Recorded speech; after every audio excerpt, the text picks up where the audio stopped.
From the spiritual discourses of Parampujya Sant Shri Asaramji Bapu, the secret of eternal youth. Vital energy is the essence of your body. Preservation of it is the key to longevity of youthfulness. Eternal youth, 1. The secret of eternal youth. For what is Brahmacarya? For Brahmacarya is the supreme penance. 5. Preservation of semen gives life. 5. How is semen formed? 7. Modern medical opinion. 7. The cause of magnetic personality. 7. Story of a gardener. 8. Sex for progeny, a natural plan. 8. Don't be misled.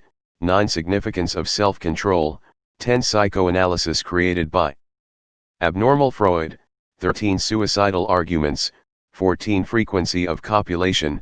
14. Experience of King Yayayatai. 15. Example of King Muchakanda. 16. Victims of bad habit. 17. Arjuna and Angarpurna. 18. What is Brahmacarya? 19. Ways to preserve seminal energy. 20. Simple living. 20. 2. Moderation in diet. 21. 3. Bathing the genital organ. 22. 4. Asanas and physical exercises. 22. V. Pascamattanasana. 23. 6. Early rising. 23. 7. Eschew Intoxicants. 24. 8. Seek Satsang or good company. 24. 8. Cultivate goodwill. 25. 9. Practice Tribandha Pranayama. 25. X. When the neem tree, Margasa, moved. 26. 11. Change the angle of vision. 28. 12. Arjuna and Urvashi. 28. 13. Read good spiritual books. 30. Miracles of preserving seminal energy. 32. Grandsire Bhishma and the great Abhimanyu. 32. The cause of Prithviraj Chauhan's defeat. 33. Swami Ramatirtha survey. 34. A word of caution to the youth. 34. Evil effects of masturbation. 34. An experiment done in USA. 35. Suppression or sublimation. 35. Experiences of sublimation through grace. 35. How to give up masturbation. 36. Sublimation of sexual energy. 36. Techniques for conservation of seminal energy. 37. A mantra useful in celibacy. 38. Is the woman the gateway to hell? 38. Are experiences. 39. The miracle of darshan of a saint. 39. Experience of divine grace abroad. 41. How to ward off anger. 41. Some memorable statements. 43. The secret of eternal youth. The body is the soul's instrument to perform righteous actions.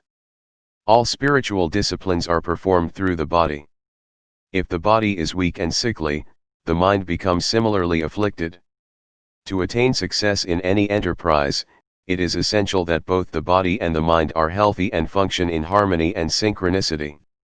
That is why an aged person is unfit to undertake sadhana, spiritual discipline.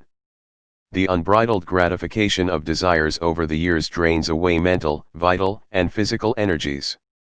Even if such a person possesses a strong willpower, his body would not assist him.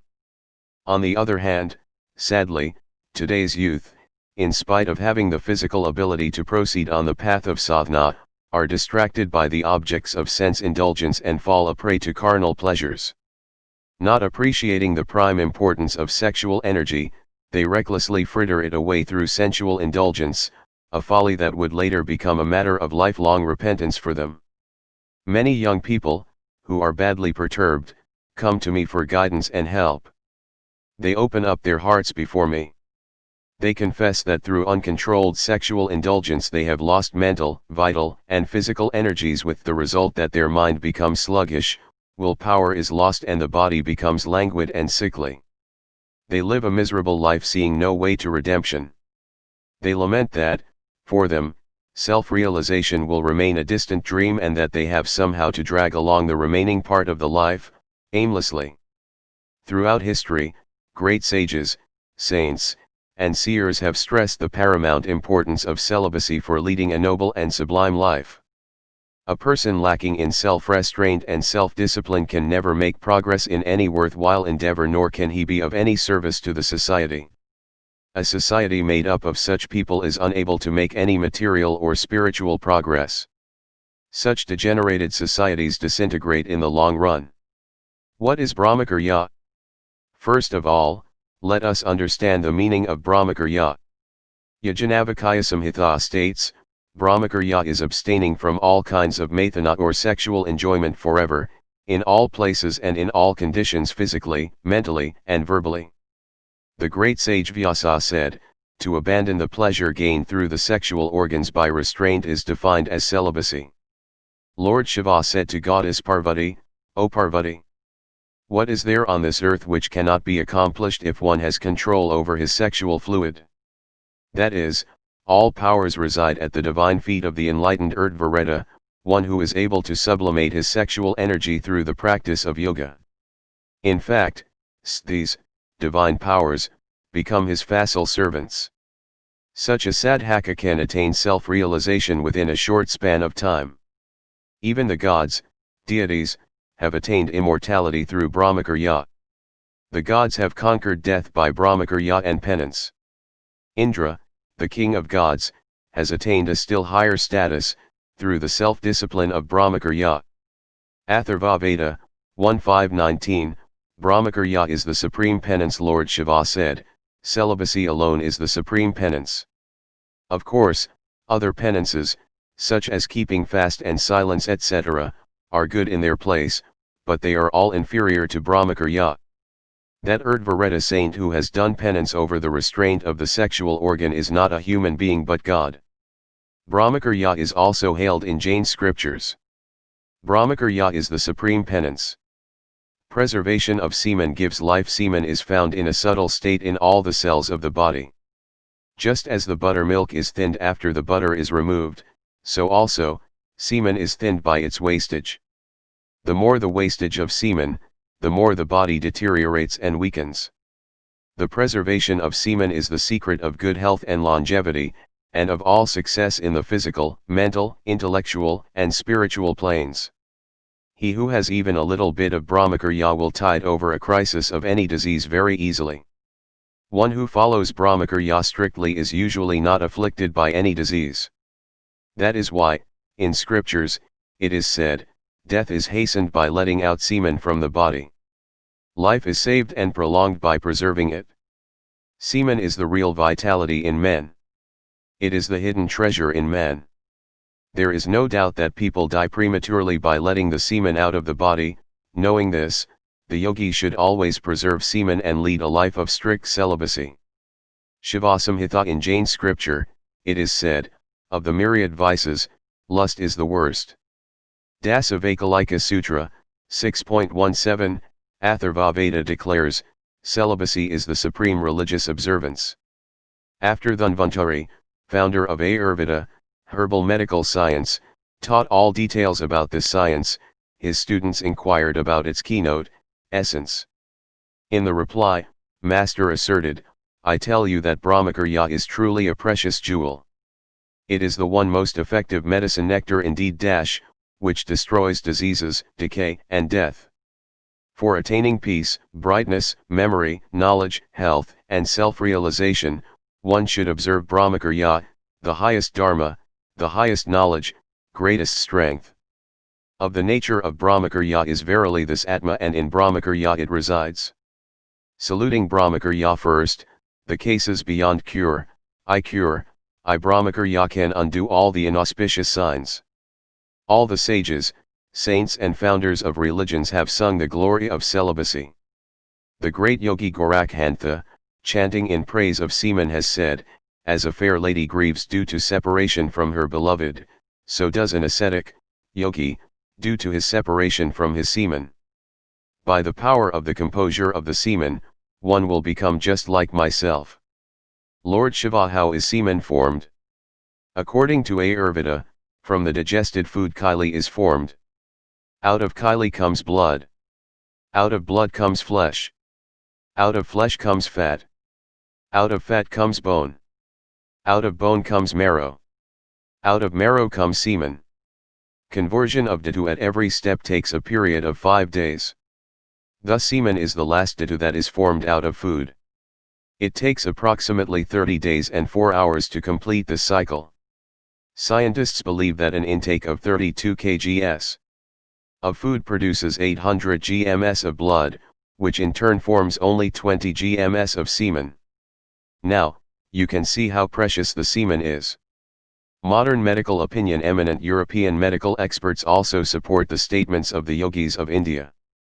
Dr. Nicole says, "It is a medical and physiological fact that the best blood in the body goes to form the elements of reproduction in both the sexes. In a pure and orderly life, this matter is reabsorbed. It goes back into circulation ready to form the finest brain, nerve, and muscular tissues. This vital fluid of man carried back and diffused through his system makes him manly, strong, brave, and heroic. If wasted, it leaves him effeminate, weak, and physically debilitated and prone to sexual irritation and disordered function, a wretched nervous system, epilepsy and various other diseases and death. The suspension of the use of the generative organs is attained with a notable increase of bodily, mental, and spiritual vigor. If the spermatic secretion in man is continuous, it must either be expelled or be reabsorbed.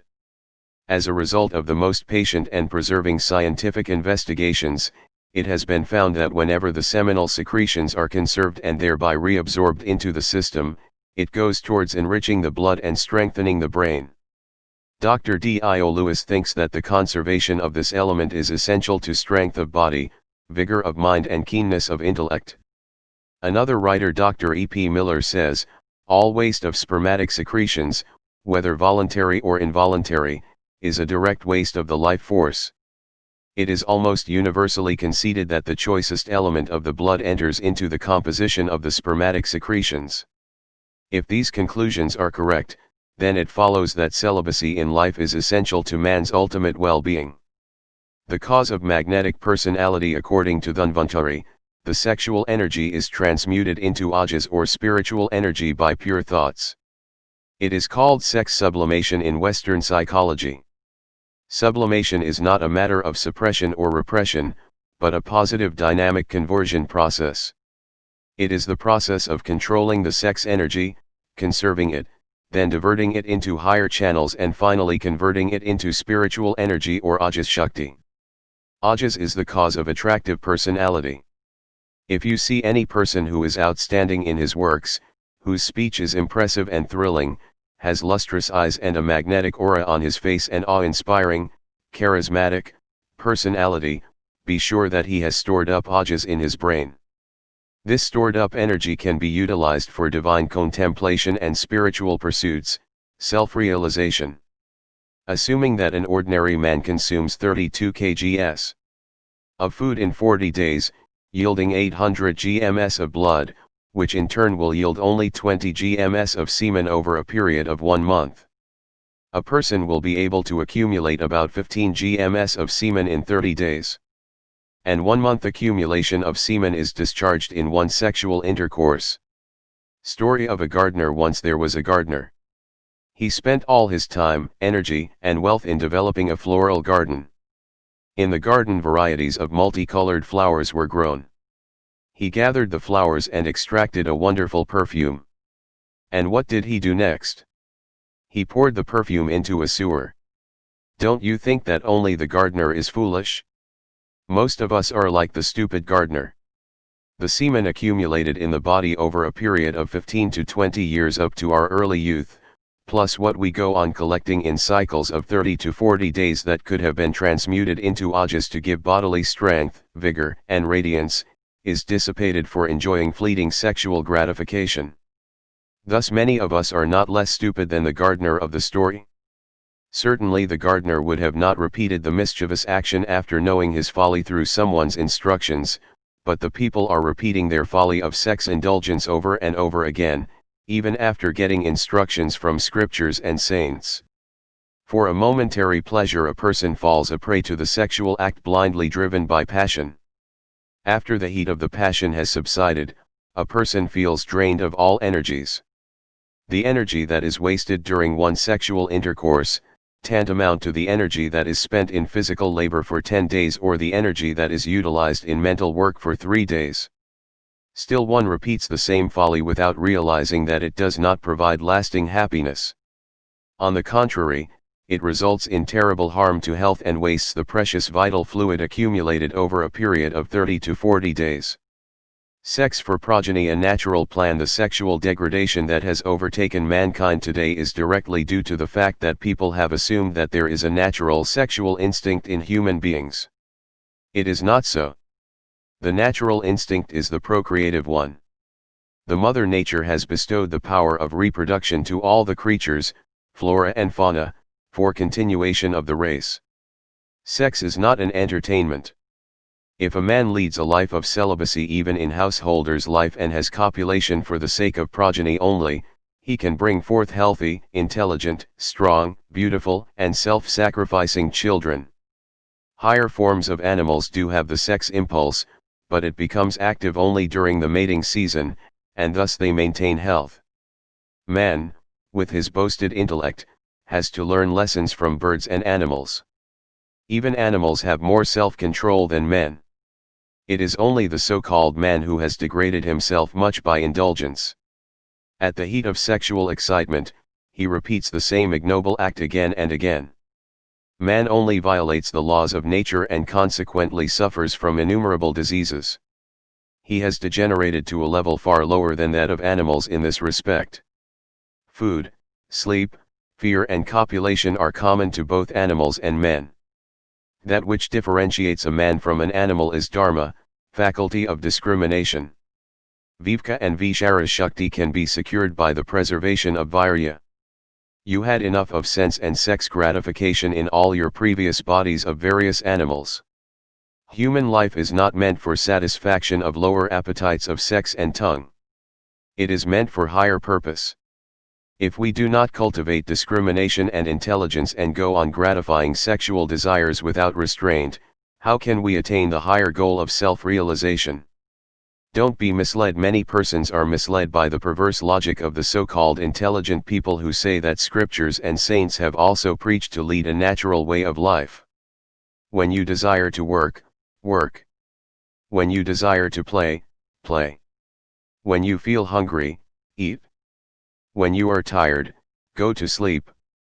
They are advocates for uncontrolled sense pleasures. Even the Freudian psychologists stress that repression or suppression of the sexual desires is the cause of many diseases. So there should be no tension or suppression. They advocate for free sex. In the practice of Brahmacarya, what is wanted is elimination of lust, but not suppression. Repression or suppression of the sexual desires will attack you again and again and will produce wet dreams, irritability, and restlessness of mind. Brahmacarya means control, but not suppression of the sexual desire or sex force. The mind should be rendered pure by meditation, japa, kirtan and prayer. If the mind is filled with sublime divine thoughts by meditation, japa, prayer, and study of holy scriptures, the sex desire will be devitalized and the sexual energy is transmuted into ojas or spiritual energy. Sublimation is not a matter of suppression or repression, but a positive, dynamic, conversion process.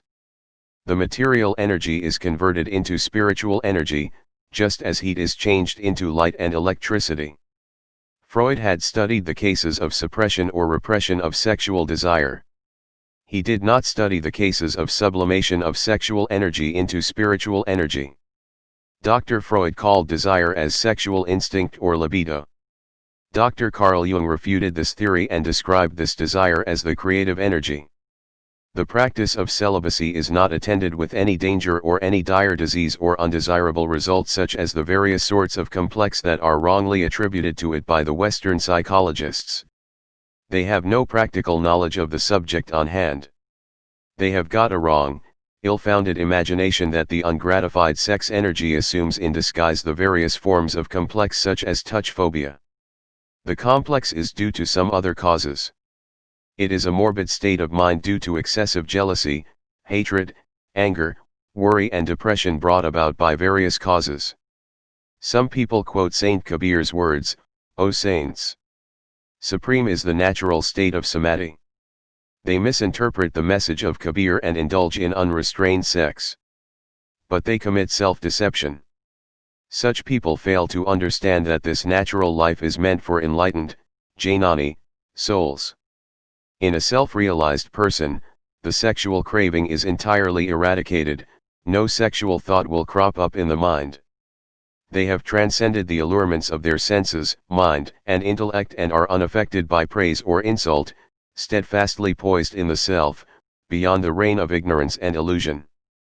They do not expect anything from the world. Worldly happenings have no effect on their perennial state of bliss. Thus, if they are offered abundance of material, they can, with perfect equanimity, either use them or throw them away. What to speak of material objects, they have lost all attachment even to their bodies. It makes no difference to them whether they have a body or not. They are in a continuous state of peace and bliss. It is in regard to these enlightened souls that Saint Kabir says, if anyone has reached this stage, then it is all right. Otherwise beware. Under the pretext of leading a natural life, one should not make excuses and become the cause of one's own moral and spiritual degradation. Compare the state of an ordinary person to that of a great saint. If an ordinary person were insulted, he would become furious and revengeful. His mental poise is disturbed even by trivial attacks in life. He is a slave to passion and hatred. He is dominated by the sense of I-ness and my-ness, my house, my wealth, my reputation, and my body. This is the pseudo-identification, yet it seems real to the ordinary person. Is it possible for him to live being detached from these feelings? Please think over it seriously. Even some saintly persons are not able to detach themselves from their bodies, what to speak of ordinary people? Many sages and saintly persons are obsessed with these concepts. I am an ascetic, I don't eat sweets, I don't look at women, I don't touch money. They have not been able to make their lives natural. Many a people indulge in sense pleasures in the name of natural life. The mouth waters at the sight of sweets. One becomes upset when one's beloved is in trouble. If the business suffers a loss, owner suffers from insomnia. One becomes homesick if one stays away from his dear ones for a long time. Are these the marks of a natural life that the saints speak of? Certainly not. Significance of self-control. There is a great injustice being done to the youth at present time. They face attacks from all sides, which is sex-stimulating. On one side, animalistic sexual instincts drag them to wanton sex pleasures, the permissive society encourages them to become libertine. If these base instincts are supported by the scientists who assert that self-control is harmful to health, and when so-called gurus also start preaching from sex to superconscious, on the basis of the science of corruption founded by misleading psychoanalysts like Freud, then God alone can save the celibacy of the youth and chastity of the married couples. Lack of self-control gives rise to diseases. The Western world has suffered moral and ethical degradation by following the Freudian psychology. It is clearly observed in statistical data. Population of India is 3 times that of USA. Yet, consumption of drugs in USA is 10 times that in India. In New York City, a 10-year study, Mental Health in Metropolis, claimed that approximately 80% of adults showed some symptoms of mental illness, with 1 in 4 actually impaired. Sroll, Leo, Langer, Thomas, et al., Mental Health in Metropolis, the Midtown Manhattan Study. Freudian psychoanalysts failed to give any solution to the problem of suppressing desires. So the people alarmed of getting mental disorders, continued to satisfy their desires even by illegal means. This in turn increased the incidence of crimes. On an average, 1 case of rape is recorded per 6 seconds, and about 2 million cases of premarital pregnancy are recorded every year in USA. Teenage pregnancy is a burning problem of USA. Premarital sex is common in US because they advocate free sex. As a result of that, they compare the sexual gratification after marriage with the previous premarital experiences, and when they find it less, they ask for divorce. About 65% of marriages result in divorce. As they have violated the nature's law of self-control, they suffer from sexually transmitted diseases.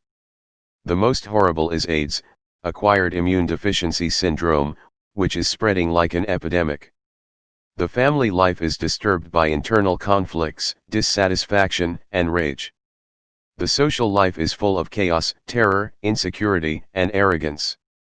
This is not caused by poverty or lack of materials. The US has 4% of the world's population. They have made provisions for 40% of the global material productions, like cars, TVs, etc. Yet the criminal tendency is so high that one case of burglary is recorded per 10 seconds. There are 425 prisoners per 1 lakh population, whereas there are only 23 prisoners per 1 lakh population in Indian jails. In USA, 14 million cases of crime were recorded by the police department during the year 1992.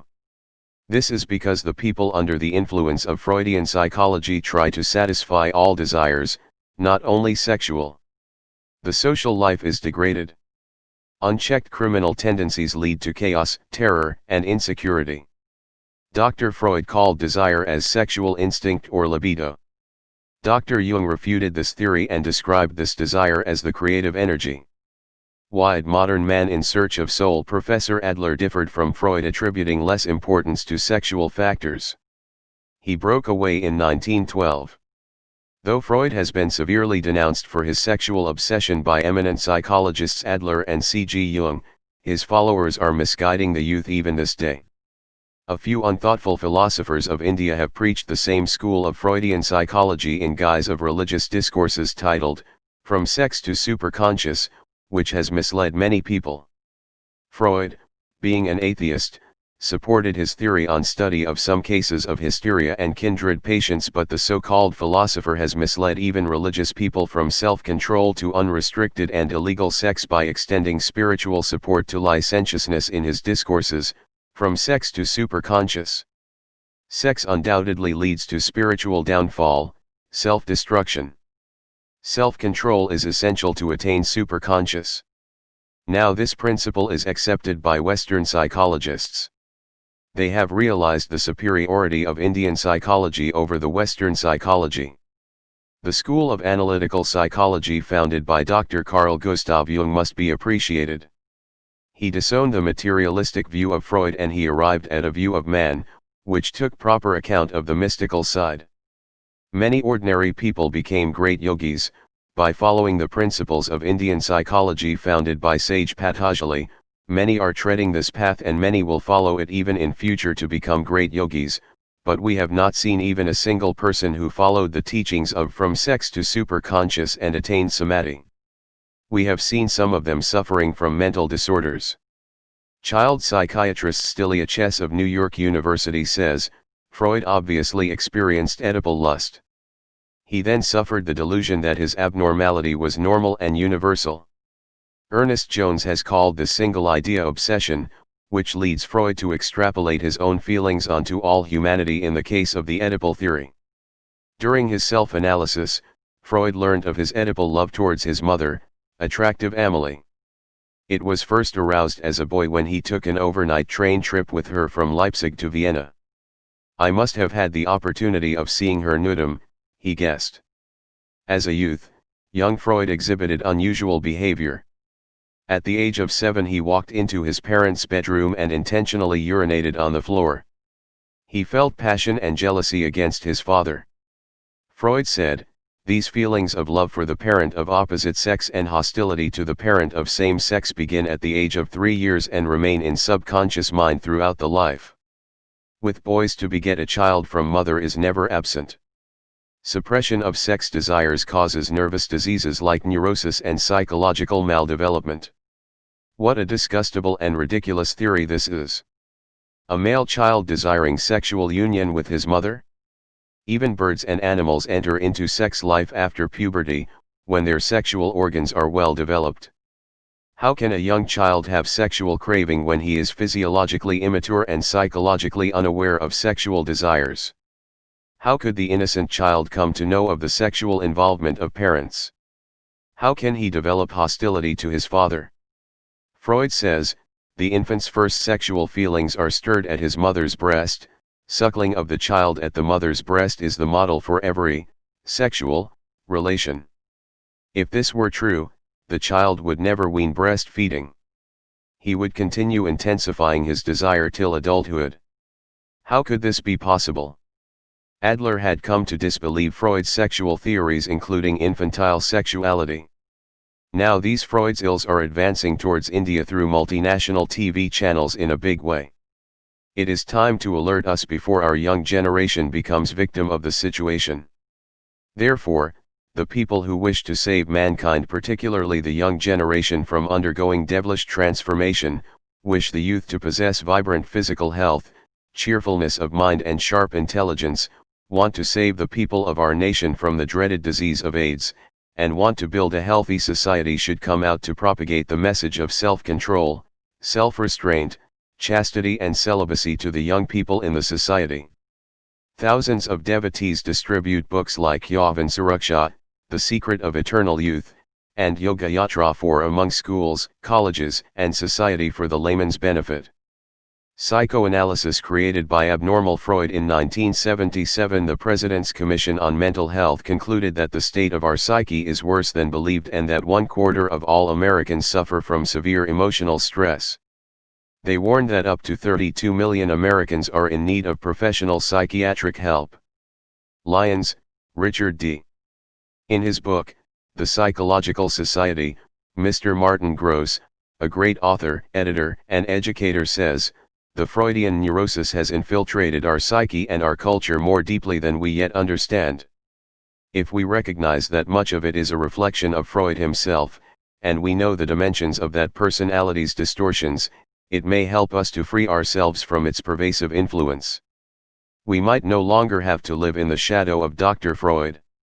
Modern psychoanalysis, most of modern psychiatry and most of psychotherapy is the perfect mirrors of Freud's neuroses.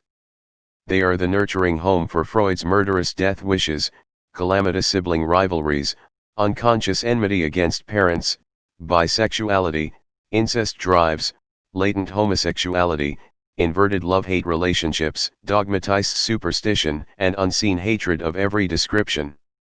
Freud suffered from spastic colon, near continuous depressive moods, neurasthenia, homosexual tendencies, bad temper, migraines, constipation, travel phobias, death fears, heart irregularity, money phobias, infected sinuses, fainting spells and hostile drives of hate and murder.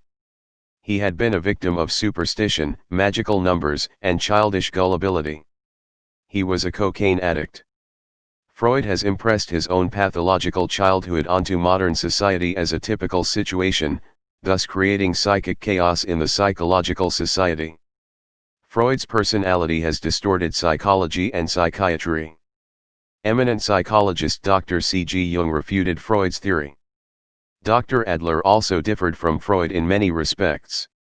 He rejected root and branch of the entire Freudian conception of basic masculine and feminine psychology.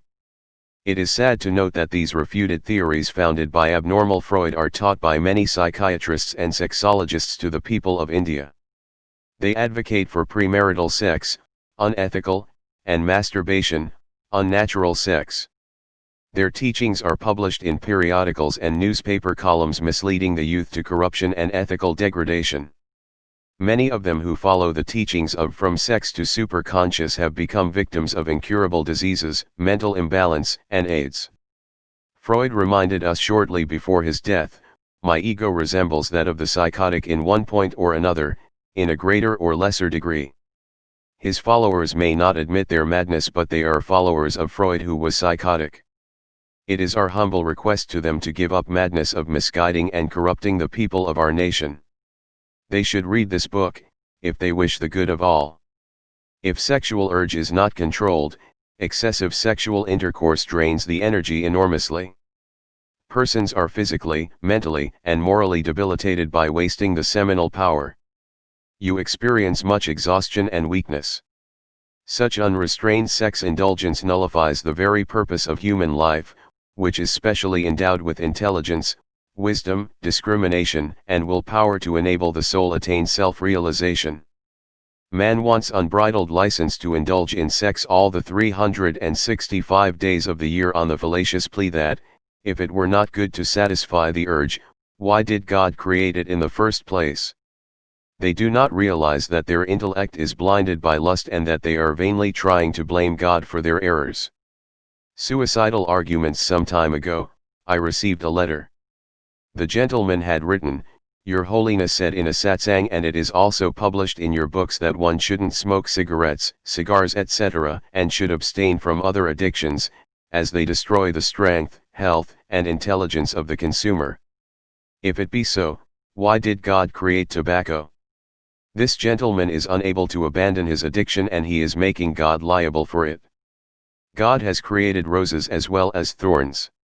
Then why do we pick up the roses and not the thorns? Why is a knife used to cut vegetables and not one's own throat? God has created fire. Why do we use it to cook food and not to bum our own houses? Why don't we use poisonous plants as vegetables? The answer is simple.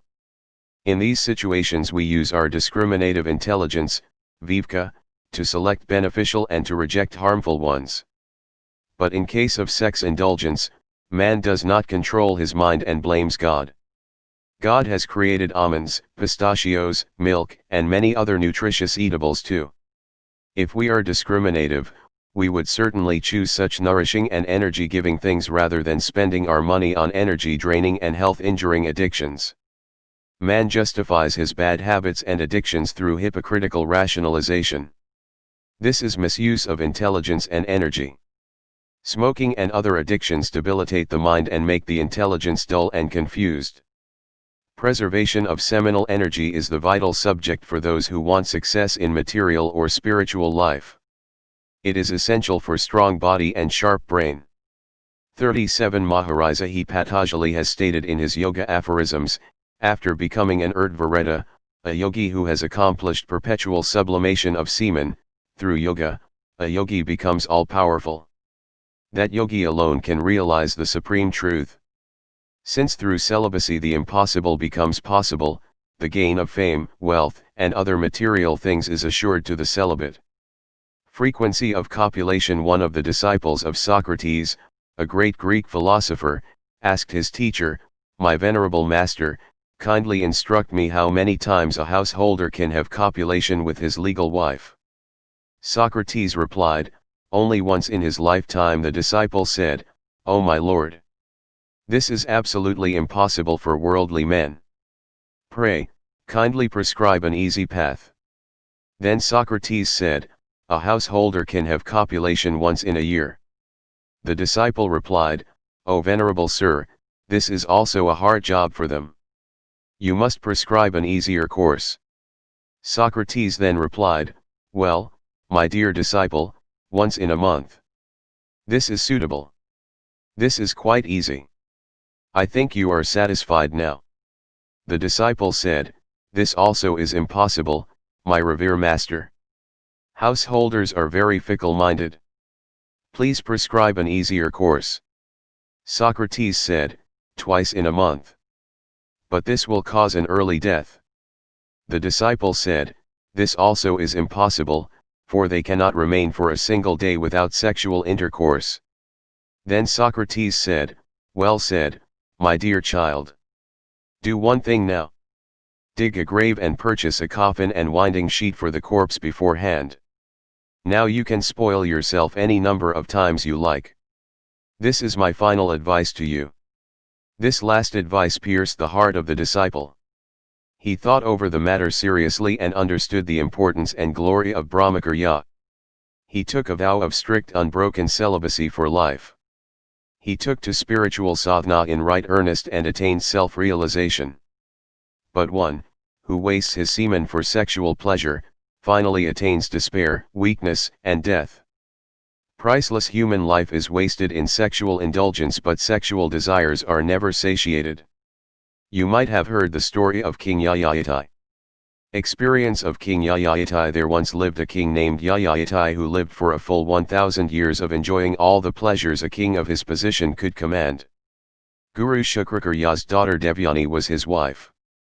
Guru Shukrakarya cursed him to become old because he had intimate relations with a maidservant named Sarmastha. He asked for forgiveness. Shukrakarya took pity on him and favorably modified his curse, so that Yayayatai could regain his youth if any one of his sons is ready to get his old age in return. He had still a great desire to enjoy all royal pleasures for some more years. He asked each of his sons, Yadu, Tervesu, Druhayu, and Anu, one by one, to take upon himself this old age and give him his youth in return, assuring that after 1,000 years he would return the youth and take back his decrepitude. Not one of them was willing to accept the offer except his youngest son named Puru. Puru gave his youth to his father and got in return old age and its consequent weakness. Yayayatai, being exceedingly delighted with his new youth, began to indulge again in sensual pleasures. He enjoyed himself to the full limit of his powers and as much as he desired without violating the precepts of religion. He was very happy, but only one thought troubled him. And that was the thought that the 1,000 years would come to an end. He was not satisfied even when the fixed time came to an end. He came to his son Puru and addressed him thus, "O son, I have enjoyed with your youth to the full limit of my powers and all pleasures, according to their seasons. But desires never die. They are never satiated by indulgence. By indulgence they flame up like the sacrificial fire with ghee poured into it." He said, "If one becomes the sole lord of all the earth, with its paddy, oats, gems, beasts and women, still it will not be considered by him enough. Therefore, the thirst for enjoyment should be abandoned. The thirst for enjoyment which is difficult to cast off by the wicked, which does not fail even with failing life, is truly a fatal disease in man. To get rid of this thirst is real happiness." Yayayatai's experience is very useful to mankind. He continued, "My mind was attached to the pleasures of life for full 1,000 years. My thirst for them, however, without being abated, is daily being increased." Yayayatai said, "My son, therefore, I shall get rid of it. I shall fix my mind on Brahman, supreme consciousness, and becoming peaceful and having no attachment, I shall pass the rest of my days in the forest with the innocent deer."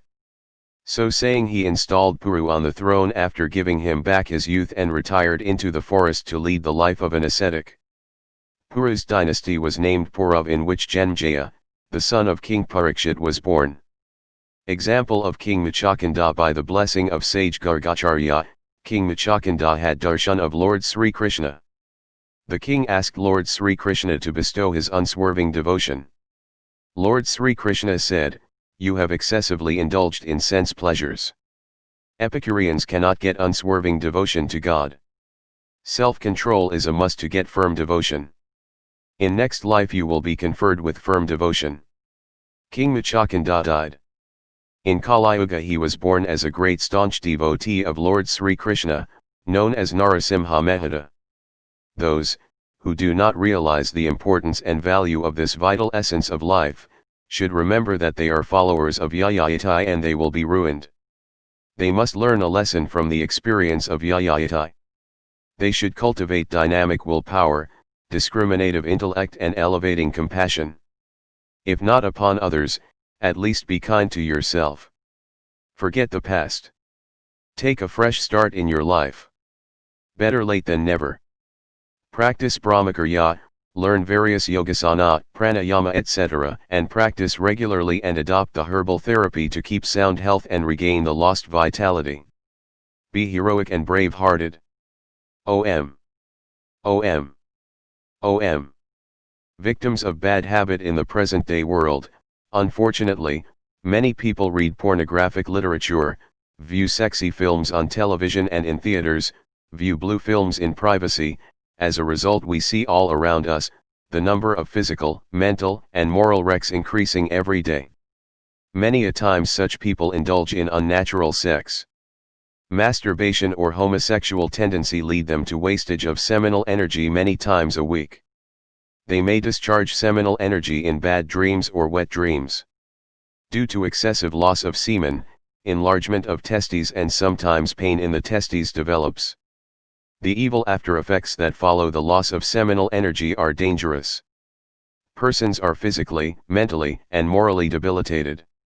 The body and the mind refuse to work energetically, because the semen is not used up in the body to form ojas that give vibrant health, strong willpower and sound mind.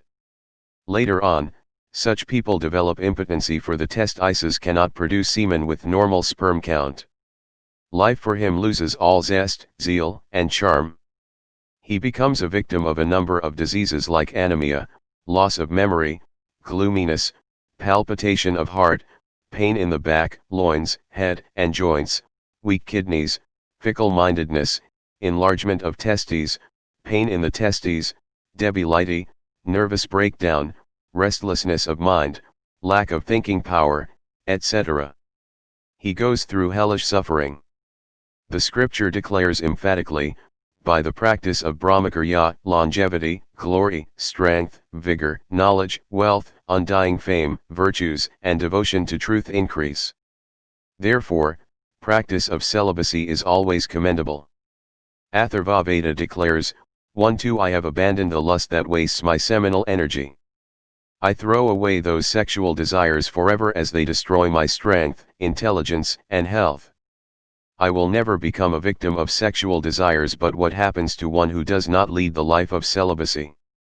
Atharvaveda says, the lust is the cause of diseases, dire diseases. It is the cause of death, fatal death. It makes one walk with tottering steps. It causes mental debility and retardation. It destroys health, vitality, and physical well-being. It burns all the dhatus, viz. Chyle, blood, flesh, fat, bone, marrow and semen. It pollutes the purity of mind. Arjuna and Angarpurna. With the strength of Brahmacarya, Arjuna was able to defeat Angarpurna, a great Gandharva. The story goes like this: the Pandavas, sons of Pandu, proceeded towards Panchala. They walked day and night and reached Soma's Ryan, on the bank of the river Ganges. Arjuna walked ahead, carrying torch in his hands for showing them the way and for protecting them. There in the delightful waters of Ganges, Chitrasen, the king of Gandharvas, was sporting with his wives. He heard the noise of the footsteps of the Pandavas approaching the river. The greatly strong Gandharva was inflamed with wrath by hearing the noise.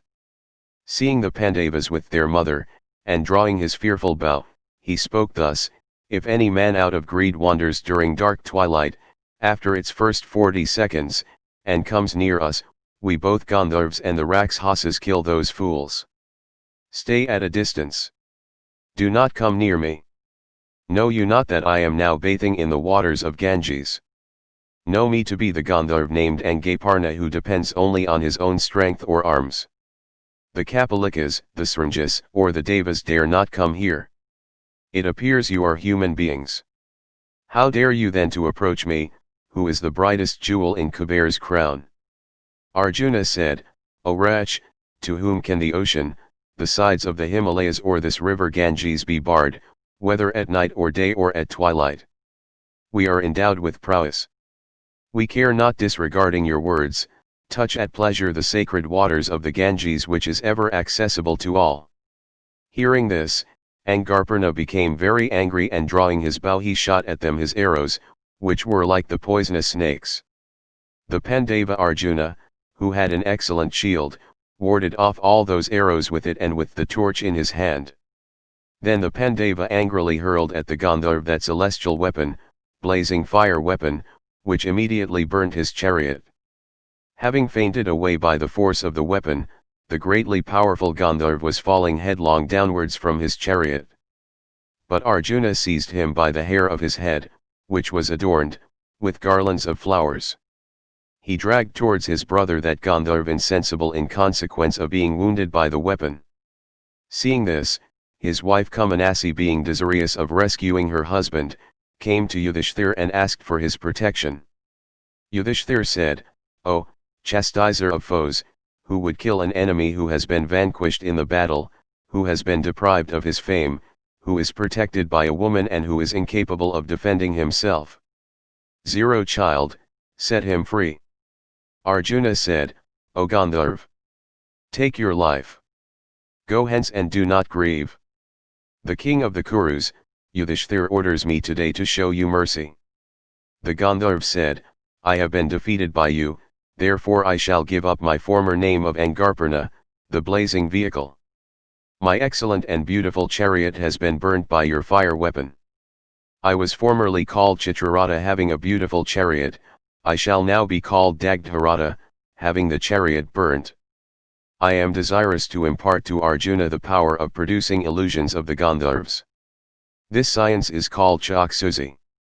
It was taught by Manu to Soma. Soma taught it to Vishvaprabha. Vishvaprabha taught it to me. Having been given by the preceptor to one who is a Kapurus, without energy, it went to die out. Listen now to its prowess. Whatever you will desire to see by your eyes in this world, and whatever its nature, it will be seen by you with the help of this science. One can acquire this science by standing on one leg for 6 months. I shall impart to you this science without your observing any vows.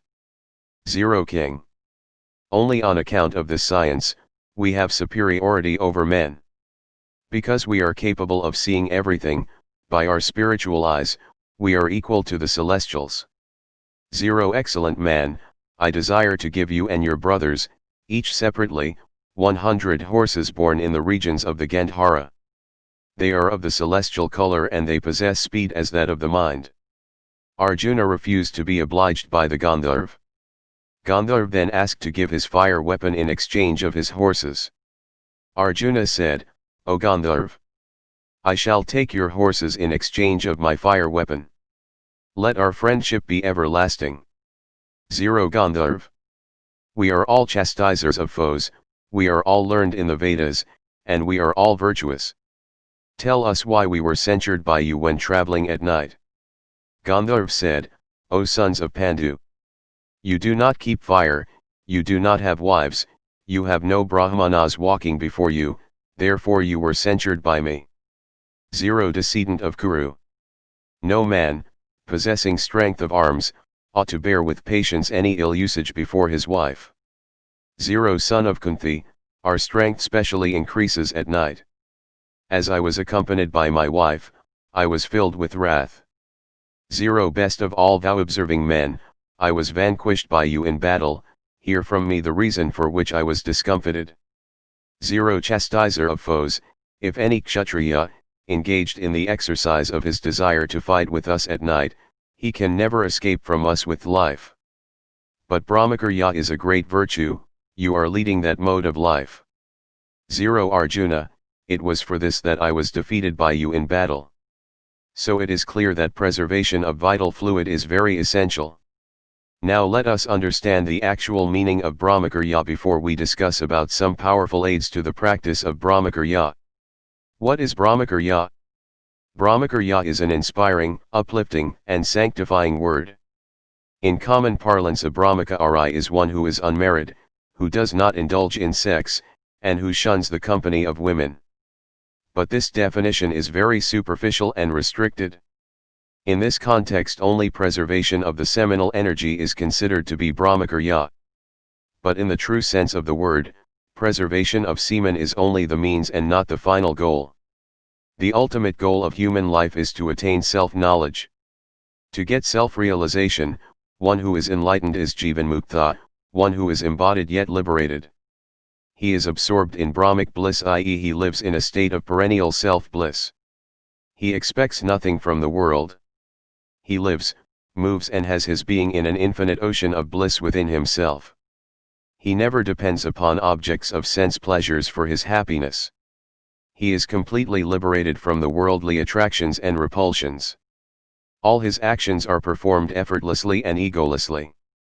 Worldly objects and subjects cannot disturb his perennial state of supreme bliss. He has realized the hollowness of the phenomenal dream-like world of sense pleasures. It does not matter to him whether he wears a strip of loincloth or expensive clothes, whether he lives in a hut or a palace, whether he is a householder or a renunciate hermit. He remains tranquil under all circumstances. Such a realized soul may externally appear to be living in abject poverty, but internally he is king of the kings because all of his desires have been burnt away in the fire of self-knowledge.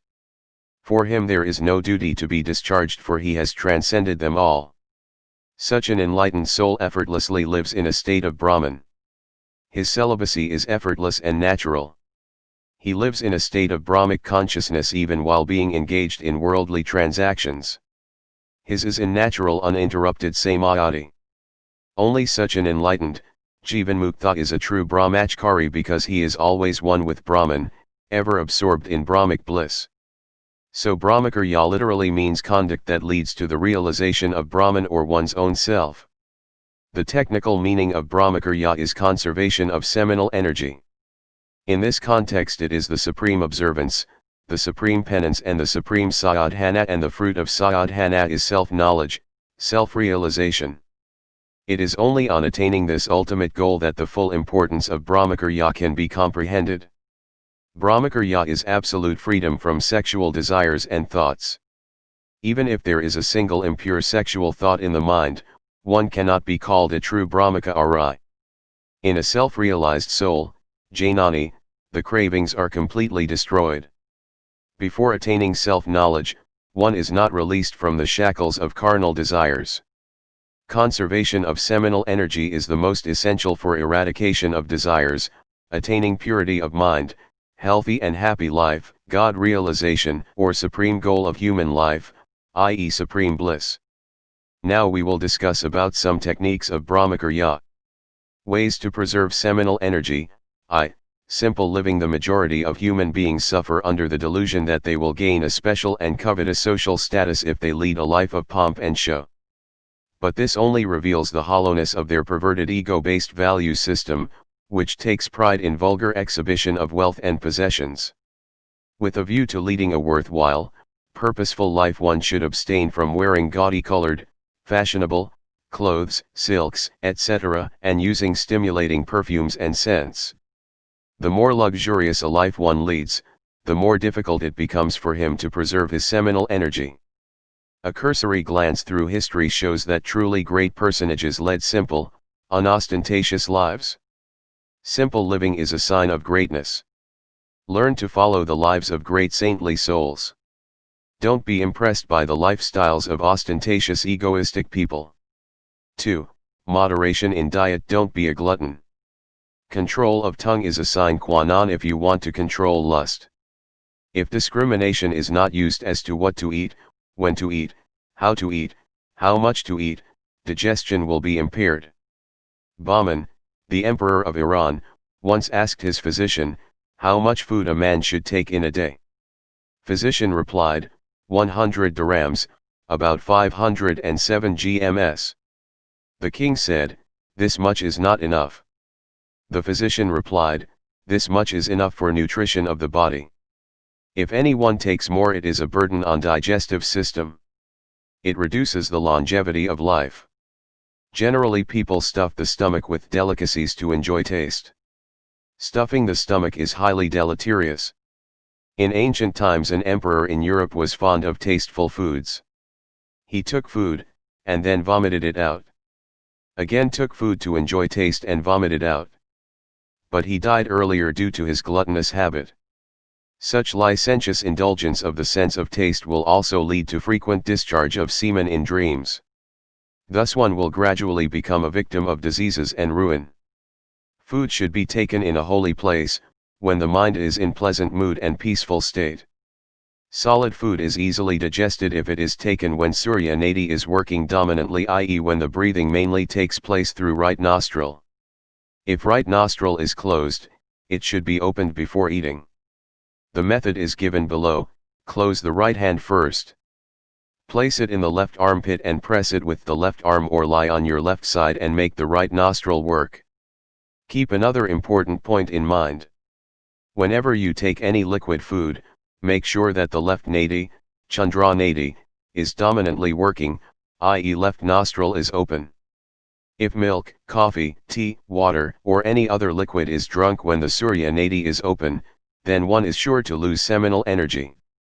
Beware, do not take any liquid when the right nostril is open. Do not overload the stomach at night. Overloading is the direct cause for nocturnal emission. Take easily digestible, light food at night. Don't take very hot or heavy food as they cause diseases. Things fried in oil or ghee, overcooked foods, spicy foods, chutneys, chilies, meat, fish, eggs, garlic, onion, liquor, sour articles and stale food preparations should be avoided, for they stimulate the sexual organs. Hot foods and hot tea weaken the teeth and gums. They make the semen watery. Thoroughly chew the food. If you feel tired, take a little rest before you take food. No strenuous work should be done immediately after meals. Water should not be taken just before meals. It is better to take it in the middle of the meal or about 30 to 60 minutes after the meal. Eating after midnight is not good for health. One should never take warm milk at night before going to bed. It usually causes wet dreams. Spinach, green leafy vegetables, milk, butter, ghee, buttermilk, ripe fresh fruits and white pumpkin are sattvic articles for keeping up Brahmacarya. Sattvic foods increase sattva guna, thereby help in overcoming lust, anger, attachment, etc. Never stop the urge to answer calls of nature. When there is any inclination for micturition at night, immediately get up to empty the bladder. A loaded bladder is the cause of wet dreams. Before retiring to bed, answer the calls of nature. If there is severe constipation and the bowels are loaded, they will press the vesiculae seminalis and consequently, there will be discharge at night. To relieve constipation, do as follows: take about 50 grams of red alum. If you heat it on a baking pan, it is puffed. Grind it to fine powder. Fill this powder in a glass bottle. Soak about 15 grams of fennel in a glass of water. Next day morning boil it. Filter the boiled water. Mix 15 grams of alum powder from the bottle. Drink it. This will relieve constipation. You may take Trifolichurna or Sankripachurna or Isabgol, Plantago ovida, with water to relieve constipation. Avoid the use of so-called hot, sour, stimulating laxatives as it creates heat in the body. You should take recourse to occasional fasting. During fasting, the internal organs such as the stomach, the liver, and the pancreas take rest. Avoid excessive fasting. One should fast in accordance to his capacity. Fasting one day and stuffing the stomach with heavy foods, sweets, laddu, the next day is not sensible. Overeating and excessive fasting both are detrimental to health. The literal meaning of fasting is to be near God. Sanskrit word for fasting is upavasa. Upa means near and vasa means to stay.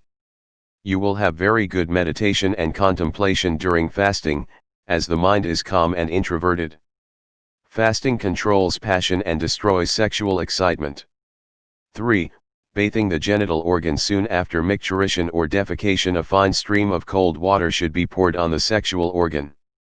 It tones and soothes the nerves of the genitourinary system and stops nocturnal discharges. It also weakens the sexual desire. 4. Asanas and physical exercises. A healthy mind lives in a healthy body. One should regularly practice selective yogasanas, pranayamas, and exercises early in the morning. This helps considerably in one's effort to check the sexual impulse. Jogging and brisk walking in early morning for 3 to 4 minutes also provides a good exercise to the body. In addition, do 13 or more Surya Namaskaras at sunrise. It gives the benefit of both asanas and exercise. Exercise does not mean bodybuilding. Heavy muscular exercise should be avoided. The purpose of exercise is just to provide enough exercise to the body to keep it free from diseases. Body and mind should be healthy. Asanas are more helpful and useful to a sadhaka than exercises because asanas are not only physical, but also spiritual. They help a long way in controlling the senses, mind, and body. Asanas are very useful for integral physical growth and practice of Brahmacarya. Asanas purify the body, nerves, and muscles, nadis, and thereby enhance the sattvic nature. As such, there are so many different asanas for development of different organs and parts of the body. Pada Pascamattanasana, Sarvangasana, and Mayurasana are very useful for maintaining Brahmacarya. Among these, Pada Pascamattanasana is the most useful. This is the personal experience of many sadhakas who come to the ashram. Asanas should be learned from a qualified instructor and should be done on an empty stomach, in the open air. Asanas should be done after evacuation of bowels and after taking a bath. Here I have given you instructions for Pascamattanasana that is the most useful for maintaining Brahmacarya. For instructions on other asanas refer to my book Yogasana. V. Pascamattanasana Technique. Spread a blanket on the floor and sit over it with legs extended in front. Hold both toes with the index fingers and flex the spine. Touch the forehead to your knees by bending forward from the waist. The knees should remain flat on the ground. In the beginning, if the knees tend to bend, it does not matter. Only by repeated practice, this asana is perfected.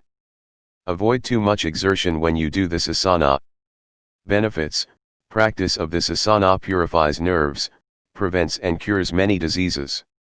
Many abdominal disorders like indigestion, constipation, common colds, acute coryza, productive cough, backache, hiccup, leukoderma, urinary diseases, wet dreams, seminal disorders, appendicitis, sciatica, jaundice, insomnia, asthma, hyperacidity, nervous debility, uterine disorders, menstrual disorders, impotency, sterility, blood disorders, stunted growth and many other diseases can be cured by this asana. In the beginning of the practice, do this asana for 30 seconds and then gradually and slowly increase the period up to 15 minutes. Difficulty will be experienced in the initial few days. The asana will become easy with practice. This asana improves the build of the body. It reduces excess of fats, if any, and makes a weak body strong and well built. For those who practice Brahmacarya, this asana is a special boon from Lord Shiva. This asana was specially designed by Lord Shiva and later Gorakhanatha made it popular. Before you take a bath, rub your body thoroughly with a coarse towel. This friction generates static electricity, which helps in prevention of a number of diseases. Fast breathing improves peripheral blood circulation.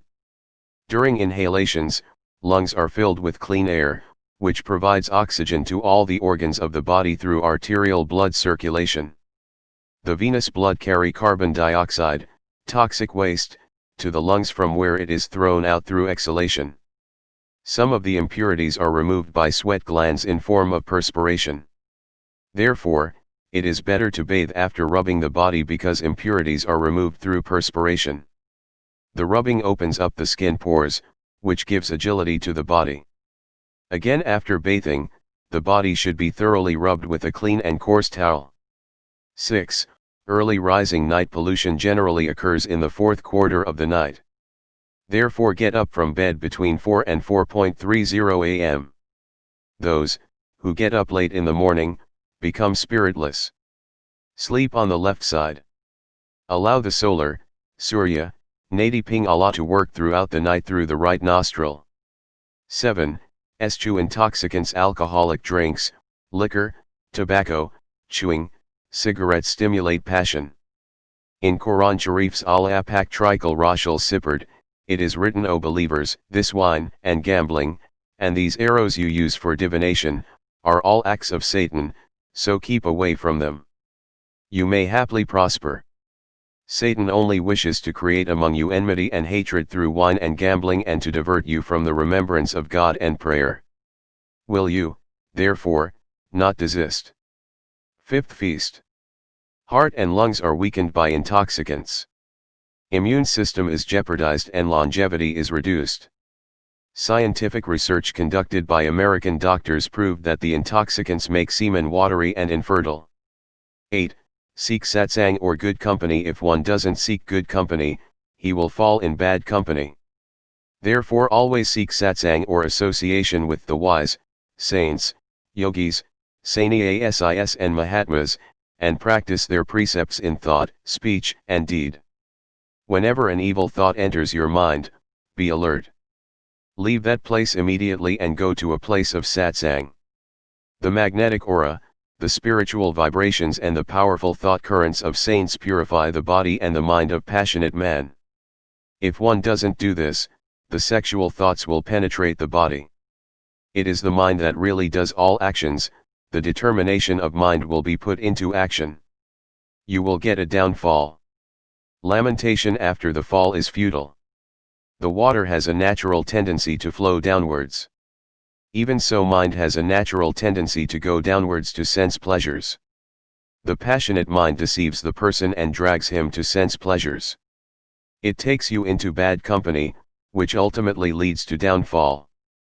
Apparently the bad company may seem attractive to you, but don't indulge in momentary sensual gratifications, for it results ultimately in a number of sorrows and sufferings. Even if you suffered a great downfall in past life, there is a chance for redemption provided you turn to satsang. The history reveals that many wicked persons have become great persons through satsang. Lack of satsang leads to downfall. Therefore, take a bath in the holy Ganges of satsang. It will burn all ignorance, all thoughts and sanskaras of passion and evil actions in short time, just as a single matchstick burns huge bundles of cotton in few seconds. 8. Cultivate goodwill. Even great sages and yogis have, at times, experienced failure on the path of Brahmacarya. How can we observe celibacy strictly? Resolutely drive away such weakening thoughts. Develop dynamic willpower. As you think, so you become. This world is itself a manifestation of cosmic will. Therefore, think positively. Will is a powerful enemy of passion. Strong will helps in preservation of seminal energy, and the later cultivates the former. It is the faith that bestows the fruit of success. Brahmajanani saints have unshakable willpower. Actually, Brahmajanani is an embodiment of Brahmacarya. 9.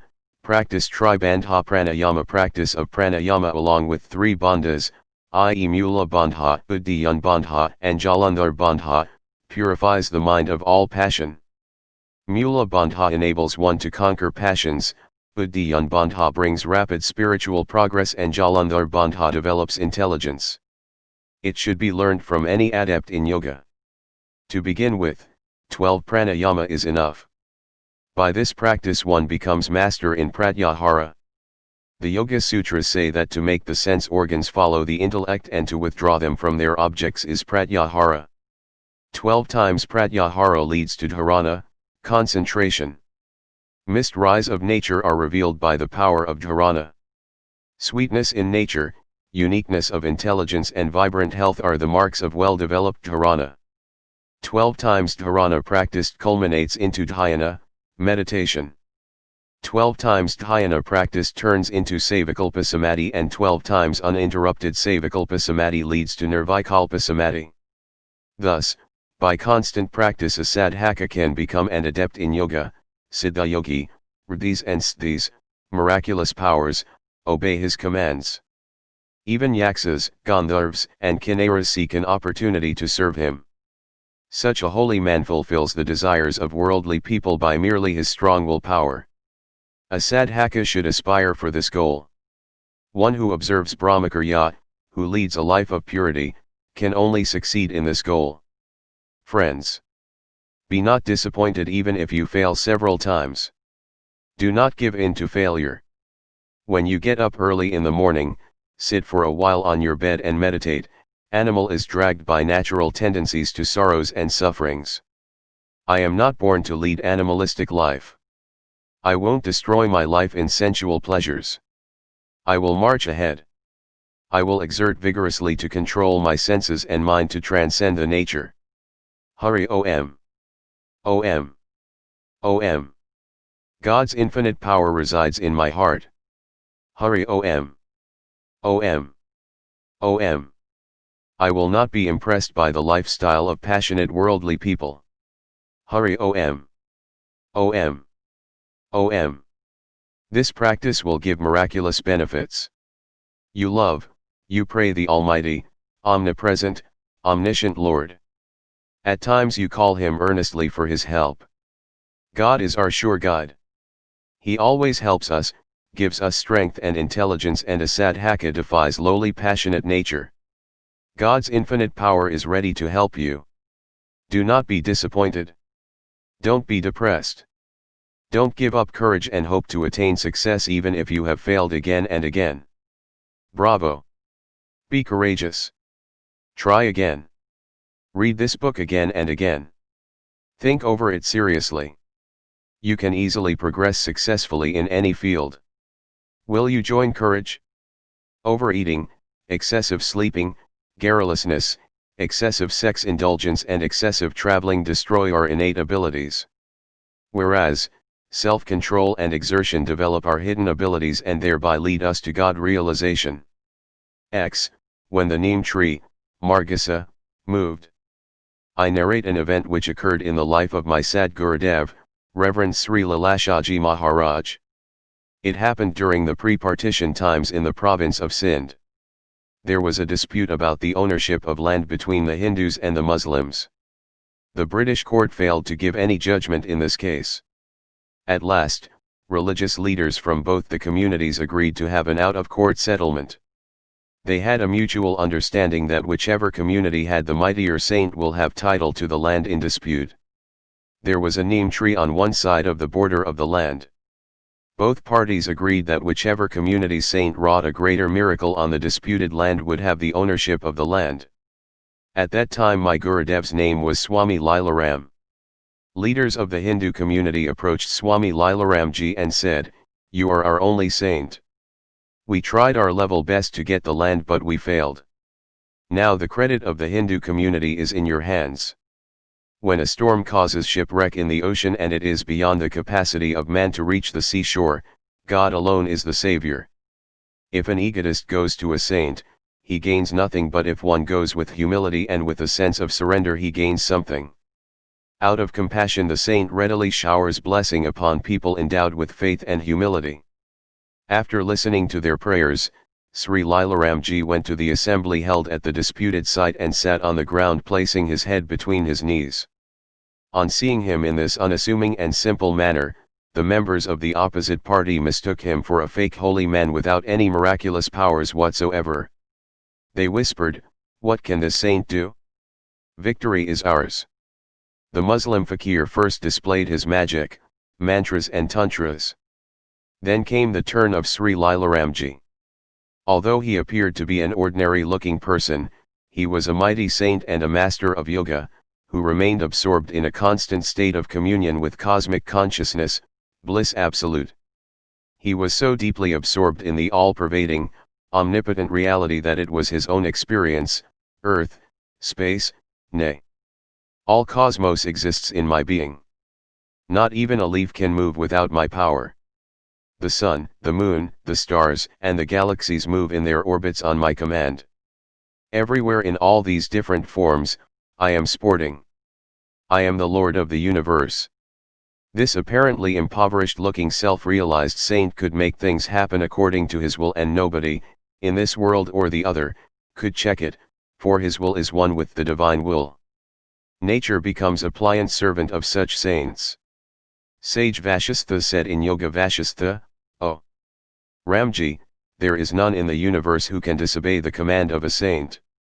When the people requested Sri Lilaramji, he raised his head slowly. He looked at the neem tree and said, "O neem, why do you stand here? Go and stand over there." As soon as Sri Lilaramji issued this order, the tree began to move all along the ground and firmly rooted itself inside the disputed land, at a short distance away from its original site. The spectators were dumbfounded. No one had seen such a miracle in past. Even the members of the Muslim community began to touch Sri Lilaramji's feet with deep reverence. They realized that he was a truly great and mighty saint, with miraculous power at his fingertips. The Muslim members said, "He is not only your saint. He belongs to all. From now onwards he is not Lilaram, he is Swami Lila Shah." From then on, people forgot his name Lilaram and began to recognize him as Lila Shah. There are many similar miracles that people have witnessed in his life. Swami Lila Shah left his mortal body at 93 and merged with Brahman. Even at the age of 93 years all his teeth were firm and his speech was impressive. He regularly practiced asanas and pranayamas. He was a great Brahmachari all his life. Even at the age of 93 years, he used to walk many miles a day. By his grace childless couples were blessed with children, the poor became wealthy, people with depression got new enthusiasm, and many diseased people got rid of their ailments. His spiritual guidance and grace enlightened seekers of truth. The story of miracles he performed is unending. But the cause of his greatness is not his miracles but his self-knowledge. Through practice under the guidance of a yogi, anyone can perform miracles. Self-realization is far beyond miracles. It is the acme of all sadhanas. To attain self-realization is the ultimate aim and the supreme state of Brahmacarya. I have told it earlier that merely preservation of seminal fluid does not constitute actual Brahmacarya. It is just a means of Brahmacarya. If anyone practices Brahmacarya but his mind is corrupted by sexual desires, he subconsciously rejoices in vicarious joys. He does not get Brahmic bliss. However, Brahmacarya is the only key to success in attaining Brahmic bliss. Strict observance of Brahmacarya and unquestioning obedience to commands of a Sadguru lead to self-knowledge. Such a sadhaka is able to practice Brahmacarya effortlessly. In due course of time he becomes a siddha. Even by his gracious glance, a lustful man becomes a man of self-control. Saint Gyaneshwar ordered the platform, on which he was sitting, to move and it started moving on the ground. Similarly Sri Lalashaji Maharaj asked the neem tree to move and it moved from one place to another. These miracles are caused by strong willpower. You can also develop strong willpower. Swami Vivekananda said, "People of India suffer slavery only because they have forgotten their willpower." What can we do? Such negative thinking has weakened their willpower. Whereas even a British child is full of self-confidence and self-esteem, for he thinks positively, he gets success. He thinks, "I am an Englishman. English people rule over 3/4 of the world. I belong to a glorious race. Who can check my success? Nobody can prevent me from attaining success. I am bound to succeed. What is impossible for me? Nothing." Such positive thoughts lead him to success. If a British boy can enhance his willpower merely by thinking about his glorious race, why cannot you do the same? I am the descendant of great sages and saints. I am born in the race of great men of firm resolve like Bhishma. In my veins flows the blood of King Bhagirath who landed the river Ganges from heaven. I am the descendant of great sage Agastya who drank the ocean. I am born in a country where Lord Rama and Lord Krishna, incarnations of Lord Vishnu, lived and even devtas cherish a desire to take birth in it. I am Indian. How can I be poor, downtrodden? I can't remain poor, meek, weakling. Nothing is impossible for me. How could I remain a weakling and poor guy, being a descendant of the great sages who disseminated the message of immortality of soul, divinity of man and absolute fearlessness to the world? I will cultivate my innate samskaras of fearlessness. I will become powerful. 11. Change the angle of vision. Ramakrishna Paramhamsa said, "Whenever you see a beautiful woman, and if evil thoughts crop up in your mind, visualize the World Mother, Jagdamba, in her. She is a manifestation of World Mother. That is why she is so beautiful. She is Divine Mother blessing me with her darshana. Entertain this bhava attitude, evil thoughts will die." When governor of Kalyana, Balal Khan was defeated by Major General of Shivaji's army, the latter presented a beautiful Begum to Shivaji. Strict celibate Shivaji looked at her with reverence, and said, "If I have to become beautiful, I will take birth through your womb, mother." Saying this he scolded his major and ordered him to send her with full honor to her husband. Shivaji was a strict celibate because he was a disciple of a mighty saint Samarth Ramadasa. 12. Arjuna and Urvashi. Once upon a time, Urvashi came to meet Arjuna in heaven. Beholding her at night in his mansion, Arjuna with a fear-stricken heart, stepped up to receive her with respect, and as soon as he saw her, the son of Kunti, from modesty, closed his eyes. And saluting her he offered the Apsaras such a worship, as is offered to a superior. And Arjuna said, O thou foremost of the Apsara, I revere thee by bending my head down. 0 Lady. Let me know thy command. I wait upon thee as thy servant. Hearing these words of Arjuna, Urvashi became deprived of her senses, and she soon represented unto Arjuna all that had passed between her and Gandharva Chitrasen. And she said, O best of men, on account of thy coming here, 0 Arjuna, Indra had convened a large and charming assembly in which celestial festivities were held. When I was dancing, thou hardest looked on me, only with a steadfast gaze. 0 Sinless one, commanded by Chitrasen and thy father, Indra, also, I come to thee in order to wait upon thee. 0 Slayer of foes, my heart hath been attracted by thy virtues, and am already under the influence of the god of love, Kamdev. And 0 Hero, even this is my wish and I have cherished it forever. While in heaven, hearing her speak in this strain, Arjuna was overcome with bashfulness, and shutting his ears with his hands he said, O blessed lady, fie on my sense of hearing, when thou speakst thus to me. For 0 Thou of beautiful face, thou art certainly equal in my estimation unto the wife of a superior. Even as Kunti here, even this is my wish and I have cherished it forever. 0 Auspicious one, of this there is no doubt. That I had gazed particularly at thee, 0 Blessed one, is true. There was a reason for it. In the assembly I gazed at thee with eyes expanded in delight, thinking, even this blooming lady is the mother of Kaurava race. 0 Blessed Apsara, it behoveth thee not to entertain other feelings towards me, for thou art superior to my superiors, being the parent of my race.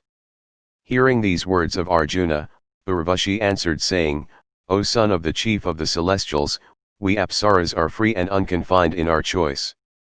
It behoves thee not, therefore, to esteem me as thy superior. The sons and grandsons of Puru's race that have come hither in consequence of ascetic merit do all sport with us, without incurring any sin. Relent, therefore, 0 Arjuna, here it behoveth thee not to send me away. I am burning with desire. I am devoted to thee. Accept me, 0 Thou giver of proper respect. Mahabharat, Vanaparvani Indra Lokabhigamana Parva, 46.47, Arjuna replied, O beautiful lady, listen.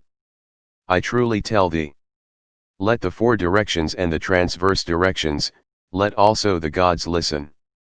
0 Sinless one, as Kunti or Madri, or Shachi is unto me, so art thou, the parent of my race, an object of reverence to me.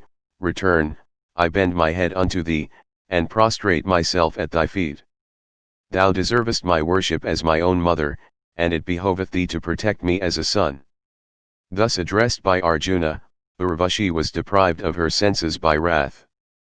Trembling with rage and contracting her eyebrows, she cursed Arjuna, saying, Since thou disregard a woman come to thy mansion at the command of thy father, and of her own motion a woman besides who is pierced by the shaft of Kama. Therefore, 0 Arjuna, thou shalt have to pass thy time among females, unregarded and as a dancer and destitute of manhood and scorned as a eunuch. Arjuna sought Chitrasen without loss of time. And having found him, he told him all that had passed between him and Urvashi in the night, repeatedly referring to the curse pronounced upon him.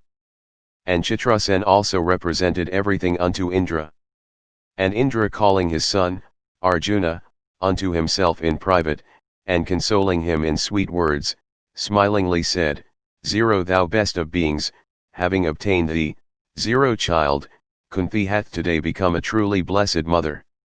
0 Mighty armed one, thou hast now vanquished even rishis, sages, by the patience and self-control. But 0 Giver of proper respect, the curse that Urvashi hath denounced on thee will be to thy benefit, 0 Child, and stand thee in good stead. 0 Sinless one, ye will have on earth to pass the 13 years, of your exile, unknown to all. It is then that thou shalt suffer the curse of Urvashi. And having passed 1 year as a dancer without manhood, thou shalt regain thy power on the expiration of the term. And it happened so. During his exile, Arjuna worked as a dance teacher in the palace of King Virat, where Virat's princess learned performing arts of music and dance from Arjuna in the guise of Branala. Author of the great epic, Mahabharata, says, "The desires of the man that listen to this history of the son of Pandu never run after lustful ends. The foremost of the awfully pure conduct of Arjuna, become void of pride and arrogance and wrath and other faults, and ascending to heaven, sport there in bliss. This is an unprecedented example of beholding all women, except one's legal wife, as mother." Similar example occurs in the great epic, Ramayana. Lakshmana, the younger brother of Rama, followed Sri Rama for the long period of 14 years, though he was perfectly aware of the dangers of the forest. He was pure in thought, word, and deed. He led the life of an ideal Brahmachari, during the 14 years of exile. He never looked at the face or body of Sita. His eyes were ever directed towards her lotus-like feet only. When Sugriva brought lotus cloak and jewels which, while she was being carried away by Ravana, she had allowed to fall on the earth, seeing the monkeys on the mountain, Rama showed them to Lakshmana and asked whether he recognized them. Lakshmana said, "I do not recognize the bracelets or earrings, I know only the anklets, for I worshipped her feet alone." It was due to this attitude of beholding woman as the mother that Lakshmana could strictly observe celibacy for 14 years. Meghanada, the son of Ravana, had conquered even the Indra, the lord of gods. He had a boon of being invincible to all except to one who could abstain from all sorts of sensual enjoyments at least for 14 years. Lakshmana destroyed him by the power of his purity, by the power of his Brahmacarya. This illustrates the significance of Brahmacarya. Indian civilization has given such a high and holy status to the mother that this attitude of beholding mother as goddess can save the mankind from utter ruin. Ramakrishna Paramhamsa and other saints of his level, when tempted to licentious women, saved themselves from lust by beholding the mother in them. This motherly attitude, Matribhava, protects the mind from all passions. Whenever you see a woman and the evil thought arises in your mind, you should become cautious and develop Matribhava to her. 13. Read good spiritual books. As you read, so does your mind think. And as you think, so you become. Those who are in a habit of reading novels and pocket books that deal with passion and love, pornographic literature, cannot progress in life.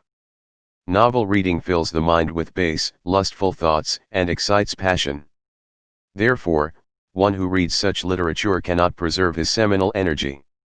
Do not read those jamals that excite your lower instincts. Nowadays, under the influence of Western culture, some people produce and distribute exciting films, blue films. They arrange private shows for children, teenagers, and adolescent people. The American government is now using television as medium to warn children against teachers and other adults who are child molesters. This situation has got out of control to a great extent. Such pedophiles should be severely punished. Abuse of children must be prevented. Sometimes, when the parents are not at home, the children hire exciting videocassettes from cassette libraries and see at home. These films destroy the character and youth of the spectators. They spoil the minds of young men by the distribution of these worthless and vulgar films and videocassettes. The whole atmosphere is polluted. Severe punishment is awaiting them in the Yamaloka, terrible hell. No doubt, they will suffer the consequences of their sins, but to save the young generation from ethical, moral, and spiritual downfall is the primary duty of the Indian government and the leaders of the society. Everybody should make efforts to save children and teenagers from falling a prey to such video film, blue film, monsters. Put an end to going to exciting films and seeing serials on television. Do not allow your children to see such movies. Do not see vulgar sensuous scenes wherever it may be. Do not indulge in naked pictures or blue films. All these tend to increase passion and deplete semen. Multinational television serials are the chains of Western civilization to capture the victim unaware in its glittering fetters. You should strictly avoid these and compel your children to do so. Children are the invaluable assets to the nation. If children are ruined, the nation is ruined. And in order to save the nation from utter ruin, children should be saved from sex abuse. Therefore, prodigal children should be protected from drug addiction, cheap aphrodisiac literature, exciting films, and blue films. In order to build the character of school-going children and college students, they should be provided and encouraged to read the books on Brahmacarya, so that they can know the glory of Brahmacarya and by its practice, become brilliant and promising students. This is our moral duty. It is the moral duty of the government to make all efforts to propagate the books of Brahmacarya among all students, for children, students, of today are the builders of future Indian nation. If you read biography of any great person, you will find good literature as the source of their inspiration. Emerson was a great American philosopher. Thoreau's character and literature exercised a great influence on him. Thoreau practiced Brahmacarya. He wrote, "I bathe every day in the sanctifying water of the teachings of Bhagavad Gita." Although this gem of spiritual literature was written many centuries ago, no other scripture, book, can compete or be compared with it. Indian spiritual lore exercised a fascinating influence on the mind of the famous journalist and writer, Paul Brunton. That inspired him to visit India, where he was blessed with darshan of Ramana Maharshi and other great saints and yogis. Our great martyrs Chandrasekhar Azad, Bhagat Singh, and Veer Savarkar were inspired by patriotic literature to dedicate and sacrifice their lives for the liberation of India. Therefore, the glory of good literature is beyond words. There are so many great inspiring spiritual books reflecting the glory of Indian civilization, viz., Yogavajistha Maharamayan, Shrimad Bhagavad Gita, Upanishads, Dasbodh, Vivekchudamani, Sukhmani, publications of Sri Ramakrishna Mission, books by Swami Ramatirtha, etc. etc. Make study of such literatures an indispensable part of your daily routine. Books that deal with love stories, exciting passion and pornographic literatures should be either thrown into dustbin or reduced to ashes. You should strictly avoid these and give them not to others for reading. Reading of spiritual literature is of immense value in observing Brahmacarya. Always read a spiritual book in the morning after taking bath, and before going to job, and at night just before retiring to bed. The pure, sublime elevating thoughts of the book will displace the evil, passionate, thoughts of your mind, and you will not become a victim of sexual thoughts and fantasies. For protecting the semen, it is essential to wear always a strip of cloth, longoti or kopan or loin cloth, over the private part, for there will be no night emission and growth of inflammation or any other disease of the testicles. This will help you in keeping up Brahmacarya. Do not witness vulgar sensuous scenes wherever it may be. Do not indulge in seeing naked pictures and advertising posters. All these tend to increase passion. You should strictly avoid it. Immoral songs produce a bad, deep impression in the mind. Aspirants should run away from places where vicious songs, poems, vulgar film songs, pop music, or disco songs are sung or played on radio, transistor or cassette player. Miracles of preserving seminal energy. Semen is the vital energy, which supports your life. Each and every sperm is capable of producing a human being, if given a chance to fertilize. The great spiritual masters like Acharya Shankara, Saint Kabir, Guru Nanak, the great warriors, the ingenious scientists and fascinating writers were born through seminal energy. Even in the future all geniuses will be born through seminal energy. One who does not conserve his seminal energy, and wastes it for momentary sensual pleasures, paves his way towards self-destruction. Semen is brightness, strength and, self, Atma. Sadapath Brahman. Semen is such a vital sublimating force for uplifting the life. Following are the examples of those who wasted it and incurred the great irreparable loss: Grandsire Bhishma and the great Abhimanyu. There were two great battles, which took place during the war of Mahabharata. One is of Grandsire Bhisma and the other of Abhimanyu. Bhisma was a Naisthika Brahmachari, i.e. lifelong celibate. Therefore he was a man of boundless power. Lord Krishna had taken a vow that during the war he would not wield any weapon. However, he was compelled to break his vow in the face of the all-conquering and irresistible attack that Bhisma mounted on the army of Pandavas. Even Arjuna armed with celestial weapons could not combat Bhisma's onslaught, and Lord Krishna was forced to take up a wheel of a chariot to protect Arjuna from the arrows showered by Bhisma. It was through the power of Brahmacarya, alone, that Bhisma could conquer death. When he was pierced by sharp arrows all over the body, his survival was impossible. Yet, God of death could not snatch his life. Lying on the bed of arrows, he gave wonderful discourses on political, philosophical, religious, social, and moral subjects to Yudhishthir. Bhisma waited for the beginning of auspicious Uttarayana. Then he willingly left his body. The second battle was that of a charming and brilliant hero, Abhimanyu. Arjuna's son, Abhimanyu fought single-handed against the terrific strategy of Kauravas called Chakravyuha. Bhima, the chief of Pandava army, was left behind. Abhimanyu fought with commendable valor, wielding a wheel of a chariot all alone amidst great warriors of Kauravas. But in the end he was killed because Abhimanyu sowed the seed of Pandava dynasty before proceeding to his last battle. He had passed the night before the great battle in the amorous company of his wife Uttara. Due to this act of infringement of Brahmacarya, he could not conquer death, unlike grandsire Bhisma. The cause of Prithviraj Chauhan's defeat. Prithviraj Chauhan defeated Muhammad Ghori in 16 battles, but in the 17th battle, he was defeated and captured. Muhammad Ghori blinded Prithviraj by piercing hot iron bars in his eyes. The astonishing thing is why the 16 times victorious hero was defeated at the 17th time. The history says that while going to the battlefield, he was girdled by his beautiful and charming Empress Sunyukta. These are the evil consequences of wasting seminal energy.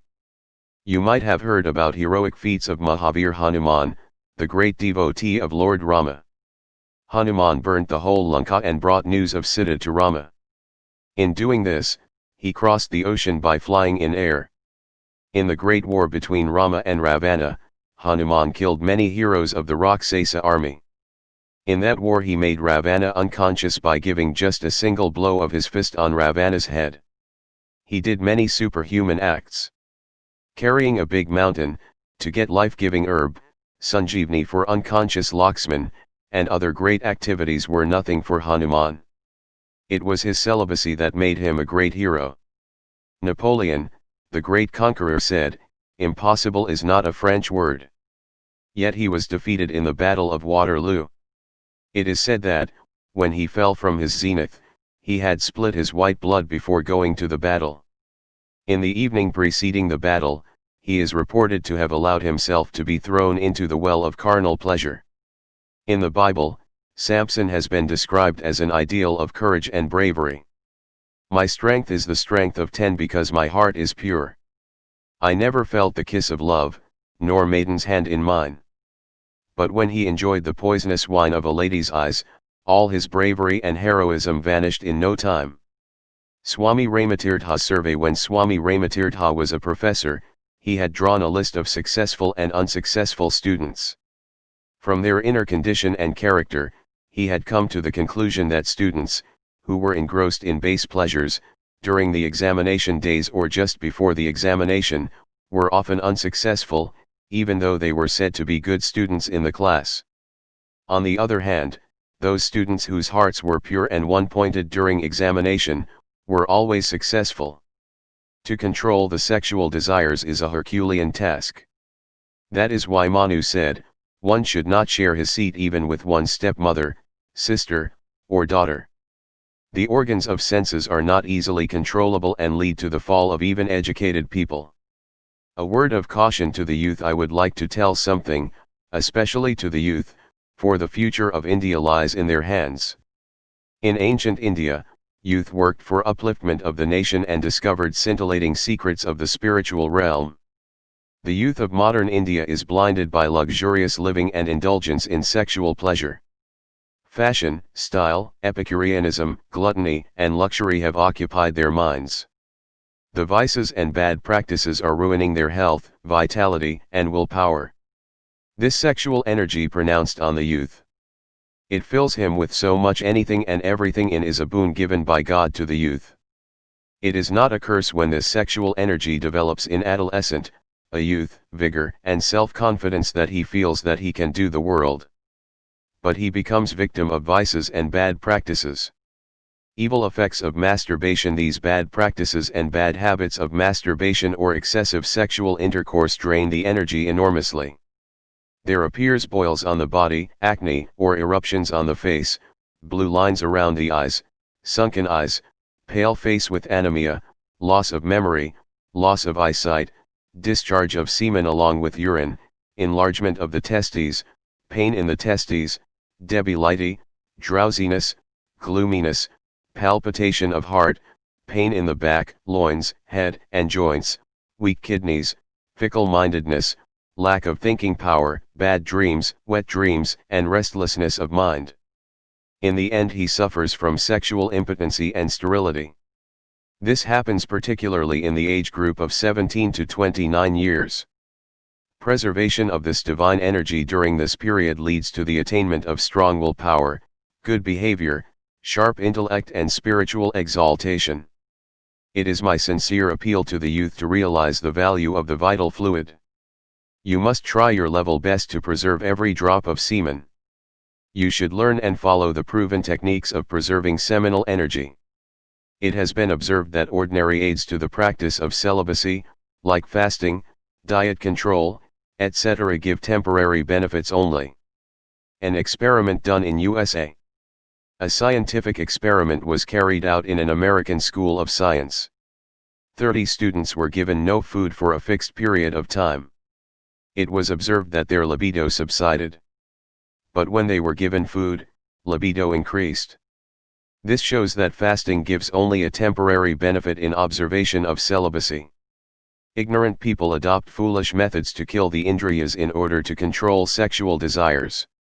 They think that lust can be eradicated completely by such a procedure. They put an iron or brass loincloth. They are known as Cicada Baba. Many foolish aspirants amputate the organ of reproduction. They fail and repeat eventually. Lust is in the mind. Lust finds expression through organ of reproduction. A tree cannot be destroyed, completely, by cutting off its flowers and leaves. If the mind is subdued, the tree of lust is uprooted. What a great foolish act is committed by ignorant people not getting proper guidance. Suppression or sublimation, repression or suppression of the sexual desire will not help you much. What is wanted is transmutation of the sexual energy into ojas, that is called sublimation in Western psychology, which in turn should be used to attain absolute bliss. One who has mastered this art is the master of all. In spite of being a multimillionaire, knowledgeable, politically, powerful or highly reputed, world-renowned, person, one who does not know the art of sublimation, he cannot attain self-realization. He is utterly disappointed at the time of death. Sage Narada was a master of this art. He transformed a robber named Valya into a great sage named Valmiki. Buddha was a master of this art. He transformed a cruel, heartless murderer Angulimal, wearing a garland of fingers, into a great monk of the Buddhist order. Such great sages possess a yogic power, which transforms even a lustful person into a sadhak. Having attained the grace of Shaktipada, one does not have to fight with the lust. Brahmacarya becomes a natural way of life. I know some people, who practice not much penance or japa, yet they are highly revered. And there are some people who practice penance and japa for many years, yet they don't have charismatic personality. The reason is that knowingly or unknowingly, their sexual energy is destroyed either in waking state or sleeping state, wet dreams. Experiences of sublimation through grace. A sadhak whom I shall not name, confided to me, Swamiji, earlier I was not able to stay away from my wife. I was so much obsessed with sex. But now with your grace I do not indulge in sex for even 6 months as the lust does not compel me to do so. Another gentleman visits the ashram regularly. His wife complained that Swamiji has cast a magic spell on my husband. Please stop my husband from visiting the ashram. Why should one stop somebody from visiting an ashram? But she told its reason to the people, who told me. She said, "Previously we used to sleep together in the same bed. Now he sleeps in a separate bed. I wish he goes to the movies, and spend time with his former friends and behaves normally. Earlier he paid heed to me and my needs, but now. What a sign of misfortune." She seemed to say, "It does not matter if my husband goes to perdition and his life is ruined. All that matters is that he should be under my control. He should become a puppet in my hands." That is the selfish and sordid face of worldly love. There is hardly 5% of real love in it, the rest of the 95% is lust, attachment, and selfishness. Unluckily, attachment, in the guise of love, leads us to downfall and degradation. In the above case, Swamiji, myself, did not cast any magic spell on the man. That man received the yogic Sakti transmitted by me during Saktipeda. His sexual energy was sublimated. So he got above sexual desires and enjoyed inner joy of meditation. After receiving nectar, who would look for sewage water? Even an idiotic fool would not hanker after disgustable, degrading sexual pleasure if he were enabled to enjoy pure inner joy of Brahmacarya. For ordinary people, this seems like a great miracle, but there is nothing miraculous in it. It is nothing for the saints versed in the science of yoga. Science of yoga is subtler and more powerful than the physical science. The glory of satsang or association with the enlightened saints is indescribable. Even a moment's company with saints is quite sufficient to overhaul the old vicious samskaras of the people. They can easily observe Brahmacarya without any personal efforts. How to give up masturbation? The man who has a bad habit of masturbation or who suffers from wet dreams should give up the evil habit at once. You will be entirely ruined if you continue the practice. Do not be worried. Forget musing over the past mistakes and think positively and with confidence about your ability to get rid of evil habits. Give up negative thinking. Let the past not bother you. Let bygones be bygones. The disease is aggravated by getting worried about it. Let not weakening thoughts enter your mind. Do not be anxious over sexual energy you have already wasted in past. Up to this time you were blind and ignorant. You had no idea of the disastrous effect of this evil practice. Wake up now and girdle up loins to preserve seminal energy in the remaining life. Remember, the aim is not to suppress the seminal energy but to sublimate it. You do not know how to sublimate it? Learn the techniques of sublimation. But before that you should know the meaning of sublimation of seminal energy. Sublimation of sexual energy. According to yogic science, semen exists in a subtle form throughout the body. It is withdrawn and elaborated into a gross form in sexual organ under the influence of an electromagnetic, bioelectric, energy. It is called kamasakti. Sublimation of sexual energy does not mean flowing the semen from seminal vesicles to the brain. There is no any duct of vessel through which semen could flow upwards towards the brain. Sublimation means diversion of bioelectric energy from sexual organs to central nervous system. This energy is converted into ojas. Semen remains in the same place. When a man looks at a woman clad in fashionable dress, or he thinks of the body of a woman, this kamasakti flows downwards and activates the genital organs. It is this energy that is used up in the process of ejaculation of semen. So this is the actual loss of vital energy.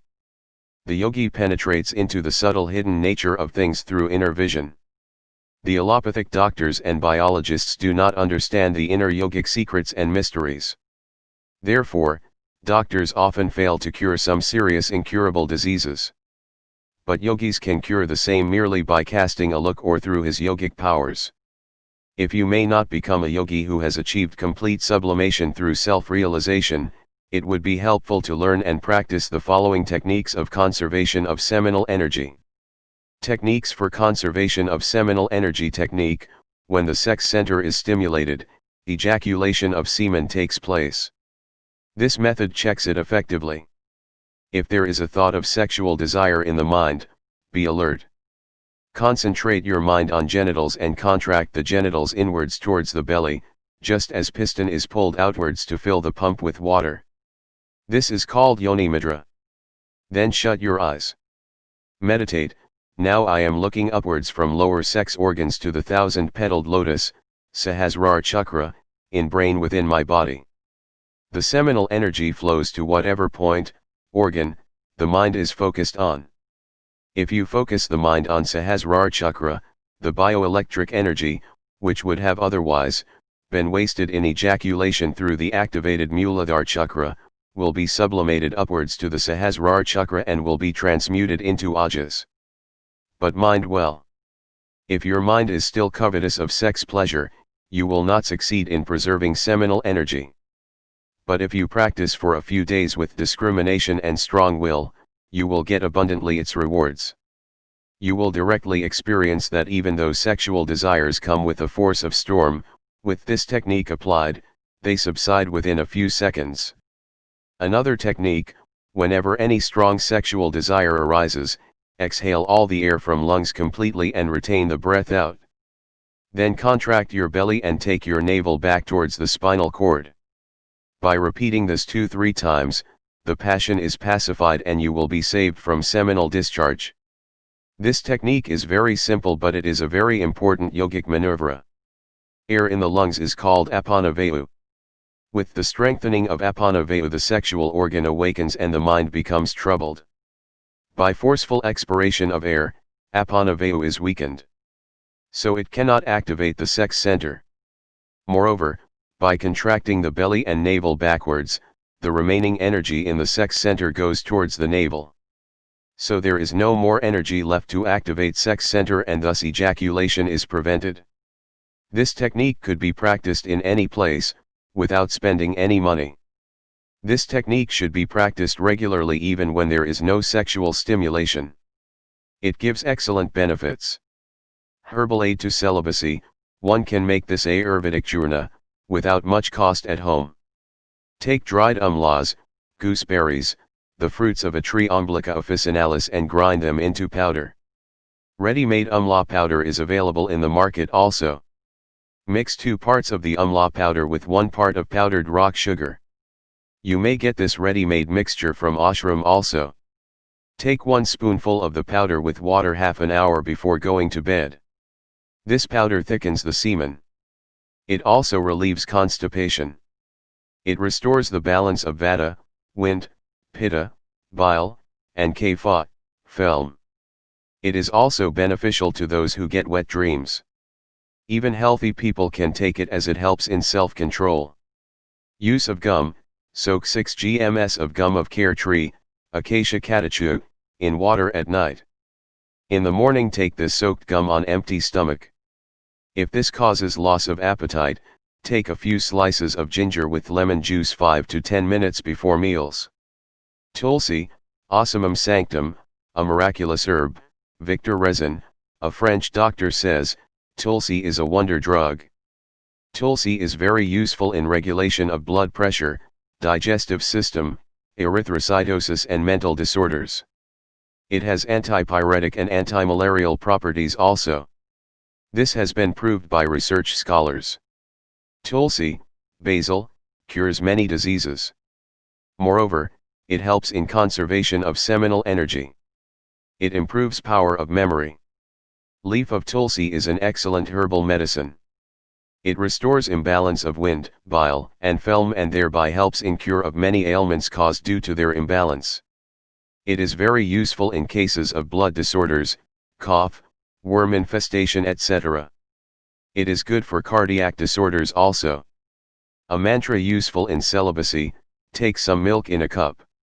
While gazing at the milk, repeat the following mantra 21 times and thereafter drink the milk.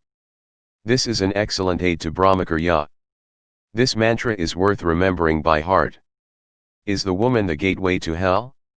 There are many people who object to the view of the Sannyas that woman is the gateway to hell. Ladies should not be offended when they read such scriptures. The saints and Sannyas have great regards and admiration for women. The same scriptures and saints who censure women in one place praise them in another. They say, women should be honored. They are manifestations of Sakti or the energy of Lord. Only those who honor women can attain prosperity. Therefore 0 Women.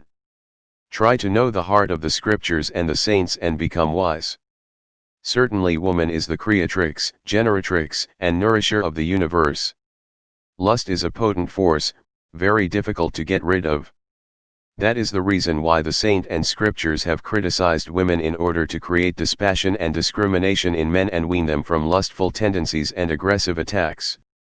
Women also can keep a mental picture of the component parts of the body of a male in order to create in themselves disgust for the physical body of a male and develop dispassion, vairagya. In this connection there it will be instructive to narrate a story of a young sannyasi. While passing through a village street, he saw a marriage procession. He asked the people what it was. The people said, "The man sitting on the horse is a bridegroom. He is going to get a girl as his wife and thereafter they will sleep in a bed together, etc." The young sannyasi did not comprehend the implications fully. Engrossed in the thoughts of the couple, the sannyasi walked on and stopped to rest on the platform of a well. Being exhausted, he fell asleep within a short time. In sleep he dreamt that he and his bride were sleeping on the same bed. His wife told him to move over and he moved. The bride repeatedly asked him to move further and the sannyasi actually began moving in his sleep.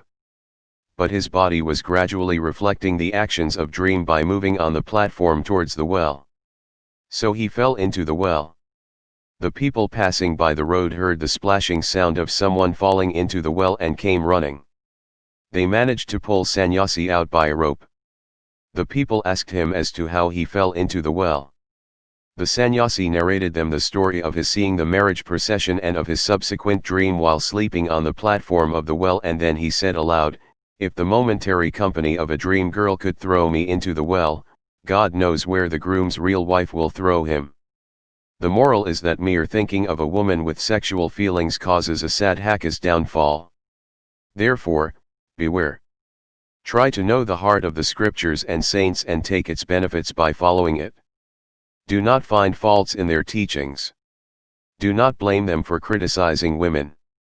Our experience is the miracle of darshan of a saint. Earlier, I had thought the only pursuit of the life is indulgence in sex. I could not imagine even in my wildest dream that I could live without a woman. I had already married twice. But when my second wife expired, when I was 51-year-old, I looked for marrying an 18-year-old girl. Fortunately, I went to have darshan of Sri Lilasiji Bapu at Disa ashram. When I reached the ashram, he was not there. On opening the door of Maharishi's hut, I saw a majestic divine figure with radiant face. His eyes were so brilliantly sparkling with yogic power that I could not gaze at him. I looked down at his holy feet and heard his nectarine words, "At this age you want to marry with a bag of flesh and bones." Pointing his finger upwards to sky, he continued, "Now I will get you married with him." I was startled to hear it all. I went home. But surprisingly, I found that the sexual craving disappeared, the fire of passion had been extinguished. I informed my brothers and other members of my family that I was not going to marry. At first they thought that I was joking. But when they learned of my firm decision, they left no stone unturned to deflect me from my resolve. As a last resort they locked me up in a room with the 18-year-old girl who was going to be married to me, in the hope that this might make me change my decision. In the normal course, when alone with a young girl, it would have been natural for me to talk to her, to touch her. But again I was surprised. I did touch her with the intent of arousing my sexual desire, but all in vain, as if the key to my sexual urge was with that saint I had earlier met. He was unknown to me. We had not met earlier. How was he able to read my thoughts? What was in that laser-sharp glance of his that burnt my libido? A young woman and a man locked in a room all by themselves is like keeping fire and petrol together. It was nothing less than a miracle that the sex impulse, which even the yogis at times are not able to control, had become virtually non-existent, pacified, within me, an ordinary human being, just due to the power of a saint's grace-filled glance. I firmly believed he is God incarnate in human form. At that very moment, I resolved to be always under the protective wings of His grace. I immediately made the girl my sister, gave her some money and sent her back with her mother, and I accepted that saint as my Gurudev. I shifted to the ashram and stayed with him. I practiced sadhanas under his guidance, and I got rid of many chronic ailments. My obesity was controlled. There was notable loss in my body weight. Later I lived in his vicinity at Sabarmati Ashram, Sant Sri Asaramji Ashram, and advanced in yoga. After some time, another miraculous event took place in my life. For some work, I went to Disa Ashram and overstayed there. Days went by and I could not make up my mind to return to Sabarmati Ashram. One day when I was strolling in morning, I had a vision of Gurudev walking ahead of me. I rushed to prostrate myself at his feet, but suddenly the figure vanished. I understood the message and went to Sabarmati Ashram. Later on I learned that had he not called me back in time through his vision, I would have experienced a great downfall. I have had a number of such miraculous experiences. I have taken a final refuge at his feet. That great saint, my Gurudev, is Sant Sri Asaramji Maharaj. What he has done for me cannot be repaid, even I offer him all my material wealth. I also know of a number of other devotees who have been saved by his divine grace. I am convinced that the miraculous feats in the lives of truly great saints are not mere myths. Such a saint is alive amongst us, and thousands of aspirants are being uplifted and transformed through his touch, glance, and guidance. Mahant Sri Shandiram Sant Sri Asaramji Ashram, Sabarmati, Ahmedabad, Gujarat, India. Experience of divine grace abroad. I had gone to Japan at the invitation of a famous organization, CHETO. Being the president of Sasmi Cooperative Society, India, I was invited. I toured a number of places in Japan, Thailand, Indonesia, and Singapore. At Bangkok, I had an amazing experience. I went to a nightclub with my friends and saw a scene that shook me deeply. Young men and women were dancing naked for sexual satisfaction. Exposed to this horrible perversity, I began to doubt God's grace. Those young women have to do this kind of extremely abhorrent work just to make a living hurt me deeply. At that time, I suddenly remembered my Gurudev, Sant Sri Asaramji Maharaj. Immediately I went into deep trance. My Gurudev appeared and pressed one of my nerves and talked to me. A sweet and soothing sensation went through my whole being. My mind went into a tranquil state. When I finally regained my consciousness, I felt that the storm was subsided. Only peace prevailed. I returned to Surat on March 6, 1980. Immediately I went to have his darshan. Seeing my Guruji, I recollected the whole scene of that event that took place at Bangkok, and I broke into tears of joy and gratitude. Guruji takes care of his disciples even if they are thousands of miles away. Seeing me, Guruji smiled gently. Saints have mind-boggling supernormal powers, which the scientists and psychologists cannot understand or explain. People wonder how could Lord Krishna have imparted the lengthy teachings of the Bhagavad Gita on the battlefield? I believe, I too received instant guidance and succour in the hour of need in a far-off country, at Bangkok. Arjuna must have received answers to his questions by the grace of Sri Krishna. Atheists, who call the Gita a mythology, probably, have not had the good fortune of receiving the grace of a seer saint like my Gurudev. Whenever I recall the sublimating divine power of my Gurudev, I am filled with deep peace and divine bliss. Jayantilkal B. Vich 7 Law President, Sasmi Cooperative SOC by 7 Loft Road, Surat, Gujarat, India. How to ward off anger. Lust, greed, attachment, pride, and anger are the inner enemies, which rob you of the treasure of self-bliss. Among all, anger is the most dangerous and detrimental to sadhana. If a thief enters a house, some items, furnitures etc., still remain untaken. But if a house catches fire, everything is reduced to ashes. Nothing remains. In the same way, if thieves like greed and attachment enter us, only some of our virtues are destroyed. But if the fire of anger overtakes our mind, our entire treasures of japas, tapas, and virtues are destroyed. Therefore, beware of anger. It is all right to act out anger, but be ever alert not to allow it to possess you. Do not eat hurriedly. Take at least 25 minutes to eat and chew your food properly. If you find it difficult to ward off anger, press your tips of the fingers into your palms, making a fist. Eat sattvic food. Stay away from garlic, red chilies, and fried foods. Peace attained through sadhana, spiritual practice, for the duration of 1 month is put to naught by a single fit of anger. Therefore, my beloved brothers, be careful. Do not waste away your priceless life. If you want to be happy and cheerful, take a mixture of following contents every morning: 10 grams honey, 1 glass of water, 5 to 10 basil, tulsi, leaves and sant kripachurna. If the churna or tulsi are not available, honey alone will do. Some memorable statements: and those students who find that world of God through chastity, there is that heavenly country, theirs in whatever world they are, is freedom. Chandogya Upanishad: a wise man should avoid married life as if it were a burning pit of live coals. From the contact comes sensation, from sensation thirst, from thirst clinging. By ceasing from that, the soul is delivered from all sinful existence. Lord Buddha: these sexual propensities, though they are at first like ripple, acquire the proportions of a sea on account of a bad company. Whenever the mental image of a woman crops up in your mind with evil thoughts, repeat mentally Om Durgadevaya Nama and do mental prostrations.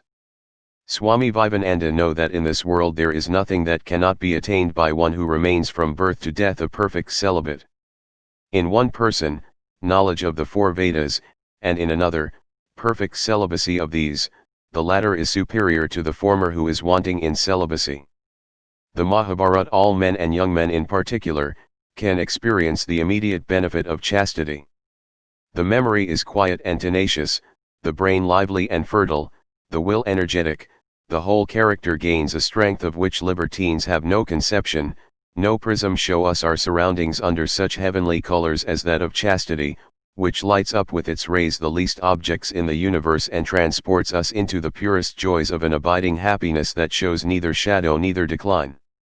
Professor Montagazza: this seed, semen, is marrow to your bones, food to your brains, oil to your joints and sweetness to your breath, and if you are a man, you should never lose a drop of it, until you are fully 30 years of age, and then only for the purpose of having a child which shall be blessed by heaven and really one of the inmates of the kingdom of heaven by being born again.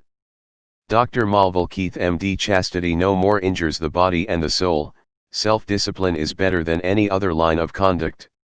Sir James Pagan: it is a singularly false notion, the notion of imaginary dangers in absolute continence. Virginity is a physical, moral, and intellectual safeguard to young men. Drive e peri earth.